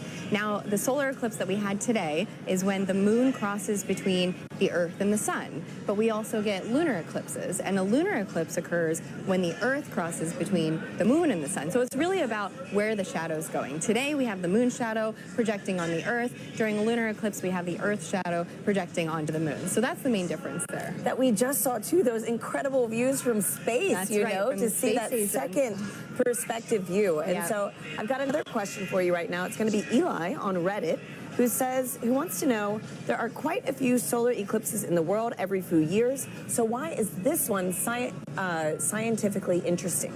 Okay, so yeah, we do get solar eclipses and lunar eclipses maybe 2 to 3 times a year. However, the total eclipse that happens today, total eclipses are about every 1.5 years. And that is a rare opportunity for us to look at the corona, study the corona in a way that we can't do during the other types of solar eclipses that we have. So and during a solar maximum. Exactly, during the solar maximum. So for this one particular, you know, we were talking about the solar activity that we were seeing on the limbs during the totality. Yeah, there's just a bunch going on today for this eclipse. And so too, right now, we've got another incredible view. Oh, look at that. These are live views from space, which is just mind-blowing in general. And now we're also to see the moon shadow across the Earth. Wow. It is just amazing. So, you know, Gina, too, thinking about how many people across North America today witnessed this one moment, it's a good reminder that humanity has been experiencing these eclipses for centuries. And, you know, there are different meanings for these events in different cultures. Let's check in with Joy in Dallas to learn more about indigenous astronomy. Joy. Hi, and welcome back to Dallas, Texas. I'm with Dr. David Begay. He's an indigenous astronomer and also a member of the Navajo Nation. David, thank you so much for joining us. So when people think about science, they might be thinking of Western science. So, David, how does that relate to indigenous science? And what did the total eclipse mean to the Navajo people? I think the knowledge on the eclipse goes way back. From time immemorial, I'm told by my elders. And they knew that when you look at the sun directly, you can damage your eyes permanently. And so they knew that about the danger of looking at the eclipse with the naked eye. So people were encouraged to go inside to ensure that people weren't looking up, especially the kids. So it goes way back. And as far as eclipses, it's a time of renewal, the sun alignment with the moon and also the earth alignment. The whole cosmic cycle goes through a regeneration process. It revitalizes the process. And so it's a gift that goes on. For many years, over and over. It's a cycle. And as far as science goes, There's different definition of science. Thank you, David. Maybe we can cut it. Yeah. Thank you. It's been an honor chatting with you. So, thank you to everyone here for joining us. Thank you for the Arboretum for hosting us for this very, very magical moment. This has been an experience of a lifetime and one that I definitely won't forget. So let's head back to Tahira and Gina in Kerrville, Texas. Thanks, Joy. We're joined now by Jamie Favors, the director of NASA's Space Weather Program, to tell us more about some cool science that launched today during the eclipse. Welcome, Jamie. Thanks, Tahira. Hey, Thanks, Jamie. Hey, how are you? Good. And so can you tell us, why did NASA launch rockets before, during, and after the eclipse today? Sure, so it's really to capitalize on this really unique situation. You know, things like this happen every day, going from daylight to, sunset into, darkness. It happens so quickly that we can make these measurements one right after the next to really understand very precisely what's going on in the atmosphere. With sounding rockets, we can do that so quick back to back, the way we can't do with some of the really large rockets. Okay, so Jamie, how high did the rockets actually go, and what's special about this area of the atmosphere? Sure, and we just launched the second of those three just a few moments ago, and that's going pretty well so far. These particular rockets are getting about 250 miles above the surface, pretty close to right about where the International Space Station flies. And before you ask, everything's safe. We take care of the. And it looks like we've got a playback of that right now. Oh, wow. Perfect. Can you walk us through this? Sure. So from Wallops Island out in Virginia on the Virginia Space Coast. So these rockets have multiple stages to them. So you're seeing one stage burn for a few seconds, then that drops off, and then the next stage will light to eventually take it all the way up to about that 250-mile mark above the surface to make those measurements in the upper atmosphere. Wow, that looks incredible. Yeah. Oh my gosh. Okay, and so what is that area of the atmosphere, and why do we care about it? Yes, it's the upper part of our atmosphere. It's called the ionosphere. That's really from a perspective of heliophysics, where we really see a lot of that interaction with the sun and the earth. We care about it because that interaction can change the way our GPS signals work, our communication signals work, and even up a little bit higher, we start to see the influence of the sun actually causing the atmosphere to change its density in a way that can impact the way satellites orbit the Earth as well. Sure, okay. Great. And so, Jimmy, today we've been doing this fun poll, to see who is Team Sun, Moon, and Earth. What team are you repping today? Well, other than Team Science. Don't choose the wrong answer. Well, my bosses would make sure I go for Team Sun today for sure. Oh, man. Okay. Well, thank you so much again. Thanks, Jamie. And, folks, it is time now to say goodbye to our friend, James Traley, who has made sure we've known where and when to look up all day. James, thank you. Yeah, thanks so much, Tahira. It's been fantastic tracking this eclipse across North America all afternoon with you. If you're still in the path of totality, you might be in a boat somewhere off the Canadian coast taking this all in. I hope you enjoy that view, that fleeting moment. We've made a big journey across. I can zoom out here on our eclipse board. You can see we started all the way down here in Mazatlan, Mexico. We've trekked all the way across and are now, like I said, breezing past Canada now into the Atlantic Ocean. It's been fantastic to track this. And if I turn on the shadow of our penumbra, you can see this highlighted area. Anywhere in there is still experiencing a partial eclipse. So if you're in that partial eclipse area, be sure to have your eclipse glasses at the ready so you can take in that fleeting moment. We just went outside a few moments ago here at Kennedy Space Center to take it in. It's fantastic, beautiful view. It's really cool to see. You got like a little chunk out of the sun there for us here, only about 50% coverage, but still fantastic to see. So really, it's been phenomenal. We've lucked out in general with the weather all of today too. That was the biggest concern I had going into the day here. It's been beautiful views up and down here, and so really fantastic to see this. Really been a lot of fun tracking this with our Eclipse Explorer. A big thanks again to our scientific visualization studio for putting this tool together. But for now, back to you, Tahira. And here with us now is NASA Chief Scientist, Dr. Kate Calvin. Kate, welcome.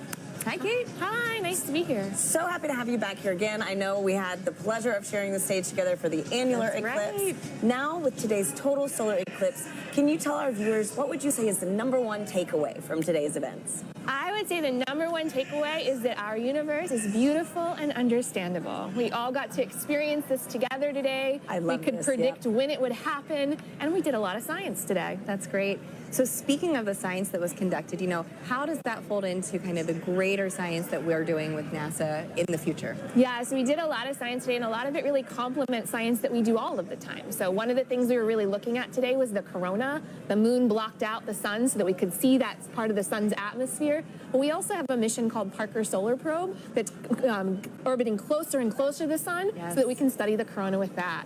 We were also looking a lot at how the eclipse affected Earth. So we had a citizen science project that looked at how the eclipse changed temperatures and clouds.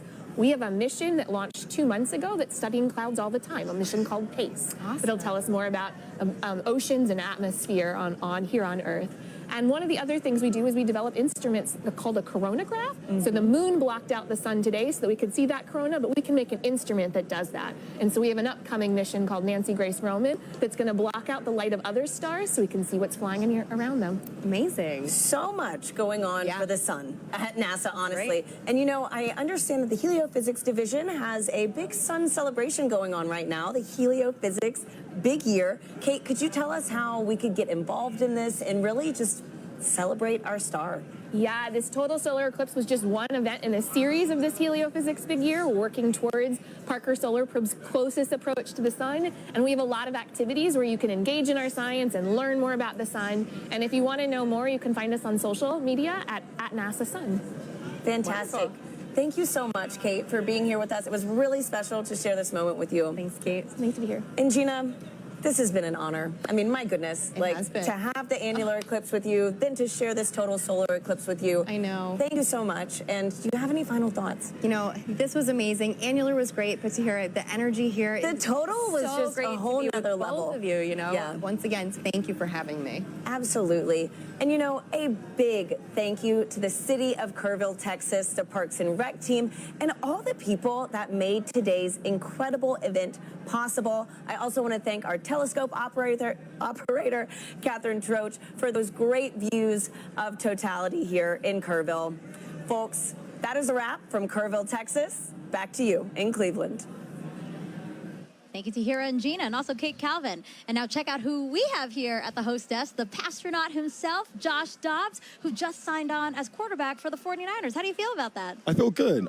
It's exciting times. Obviously, I spent a couple years here in Cleveland, got a chance to have some fun over at NASA Glenn during my time here. So it's cool to be back and taking the Eclipse Fest here in Cleveland, but looking forward to the future in San Francisco. I know NASA's doing some great work out there on the West Coast, so we'll be able to stay tuned to that as well. Yeah, so for people who don't know, the Pastronaut nickname comes from some incredible plays you had last year, and also you have a background here with us at NASA with some externships, but also you're an aerospace engineer. So how did it feel being back here specifically in Cleveland to watch the total solar eclipse? It felt really good. When this event was put on my radar about a year ago in last off season, they're like, hey, the eclipse is coming straight through Cleveland. We'd love to have you here. It's going to be a once in a lifetime event to be able to experience it, especially right here on the beautiful Great Lakes, and obviously have some great weather today. So I marked on my calendar a year ago, and to make it back here and take it in, and get a chance to hang out with the city I spent 2 years in, it's been great. I think the biggest thing that I've enjoyed is just seeing the interest from the city of Cleveland and how many people traveled here to take in the event today, and to be able to then also go learn about the future of NASA and the future of space exploration as well at the same time. It's a once-in-a-lifetime opportunity to take it in, and it's been an honor to be here. So, Josh, NASA is really committed to inspiring the next generation through discovery. Do you think maybe we created a few new future scientists and engineers here today? I think so. There's a wealth of youth walking around here and taking in not only obviously the blow-ups and the displays outside, but also the Great Lakes Science Center inside, and just seeing the history of the space program. I think that gives them perspective. And so that's just like NASA, that's been my approach. I think the youth obviously is the next generation. They're going to have a tremendous impact on the world, and being able to inspire the youth out here and the youth across the country that if you have interest in STEM and also are really good at sports, you don't have to split your eggs you don't have to split up your eggs, right? You can go out, put all your eggs in both baskets, and work hard to achieve those goals and dreams. Now, Josh, we have time for one other question. It's the most important question we're going to ask you. Okay. Who was the star today? Was it the sun, the moon, or the earth? Say the right thing, Josh. Say the right thing. Drum roll. The star of the day was the moon. I got to go with it. I gotta go with it. I gotta go with the moon. I agree. I do. All right. Well, I appreciate your honesty. Right. I appreciate your honesty, and I really appreciate you being here. Thank you so much, Josh, and it was great to have you here with us. Thank you guys for having me. All right. So we talked about this controversial but friendly competition. So actually, we asked you guys to vote. We have the results of that poll right now. Let us bring it up. Wow! All right. Congrats, Sarah. Congrats. Thank Team you. Earth, Thank you. 26%. Team Sun, 26% as well.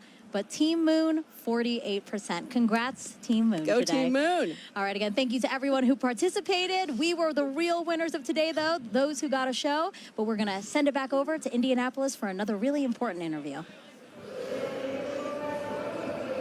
Thanks, Megan. We are back here in Indianapolis. It has been an incredible day, and it is not over yet. With me, I have Jake Bleacher, the Chief Exploration Scientist for NASA. Jake, welcome. I could not be happier to be here. How was that eclipse for you, really quickly? That was amazing. It's getting warm again. I still have my fleece on from when we were in totality. That was incredible. Well, today has been all about the eclipse, all about the sun's light. And I want to pivot a little bit here because you're getting astronauts ready to go back to the moon, live and work there for the first time in 50 years. How the sunlight shines on the moon also very crucial to what we're trying to do there? Yeah, well, just like this eclipse, it's the celestial dance between the sun, the earth, and the moon. And when we go to the moon, we'll actually have instances of eclipses where the earth will eclipse the sun. Wow. So it's something to think about. But we're really interested in the lighting in the South Pole. Our Artemis 3 mission will land astronauts at the South Pole. And there, because the moon has almost no axial tilt, the sun is always right along the horizon. Wow. And so high peaks have sunlight more than normal amounts of time, and low depressions have almost no sunlight or never see the sun. And so we think there might actually be water trapped there. Incredible. So one thing that we've talked a little bit about on the broadcast is space weather. And space weather is really important to understand, especially when it comes to the safety of our astronauts. Can you describe how the instruments Ursa and Hermes are actually helping keep our astronauts safe? Yeah, Ursa and Hermes are payloads, science instruments that we'll have on our Gateway. Gateway is going to be a station, a research station that orbits the moon, and astronauts can stop there on their way to the surface of the moon.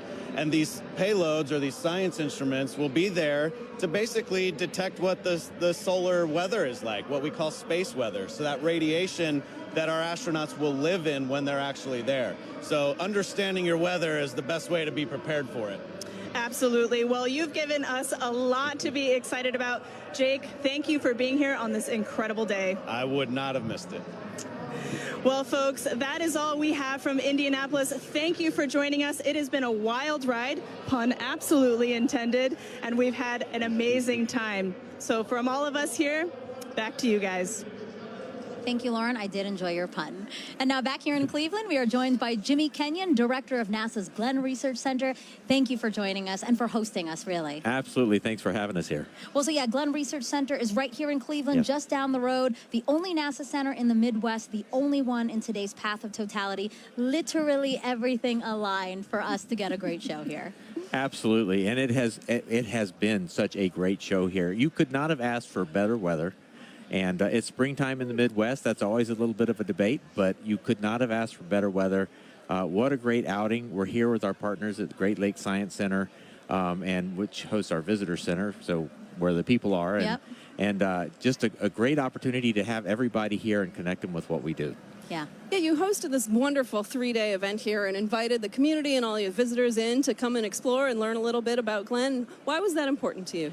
It's important, but, well, as you know, having a total solar eclipse pass over your community is, for most people, a once-in-a-lifetime opportunity. But to have a total solar eclipse pass over a NASA community like Right. Cleveland, Right. that's even more rare. But what it does is it creates such a great opportunity to connect people with what we do. Mhm. Everybody is here paying attention to our planet, paying attention to the moon and the sun and how all of these things work, our solar system and our universe. And And that just gives us a great opportunity to say, this is what we do. Right. And connect people with that. And that's, you can't pass that kind of an opportunity up. Right. And speaking of all, like you said, the science, all this discovery that we're enabling today by the Eclipse, let's talk more about the science, I know that nothing flies without Glenn. That's what you love to say, Jimmy. That's right. So can you explain the center's critical role within NASA?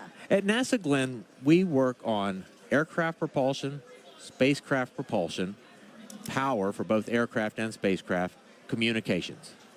We also work on materials and testing in extreme environments, but our core competencies of power, propulsion, communications. No aircraft and no spacecraft flies without those three things, and they never will. And so NASA Glenn is literally part of virtually every NASA mission. Well, Jimmy, thank you so much. I really appreciate you being here and, again, hosting us. This was a wonderful event. I know so many people joined us here and really enjoyed it because we were watching. We were looking out at the crowd. Yeah. Lots of smiles. So really, thank you so much, you and the Great Lakes Science Center. And thank you for being here and being part of this with us and really putting NASA and NASA Glenn on the map here for us. Thank you, Jimmy. Thanks so much. Have a great day. All right, and a big thank you to our whole team positioned across the path, from our correspondents to our experts and our telescope operators. We couldn't have done it without all of you. And Sarah, as we're taking again this aerial shot of the Great Lakes Science Center, so beautiful.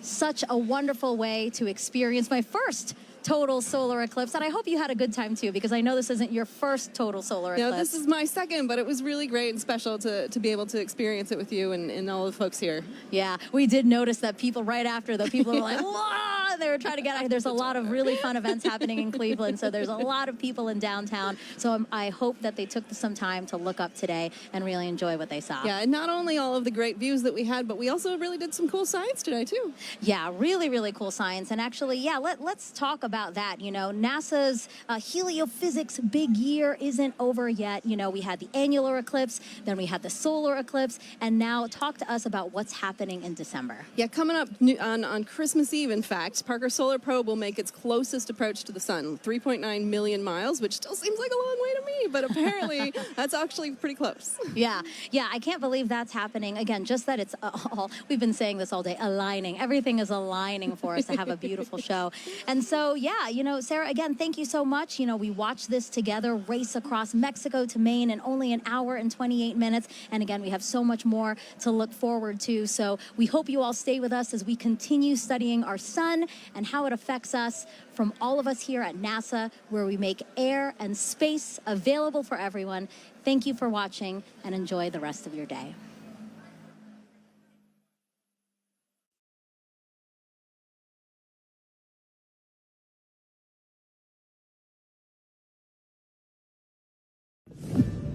We are one of 100 billion stars in a vast galaxy, but for all of human culture on Earth, one sun that nourishes us all.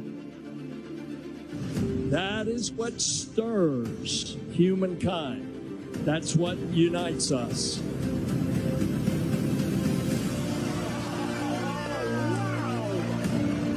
Experience the wonder, the beauty, and the power of our star.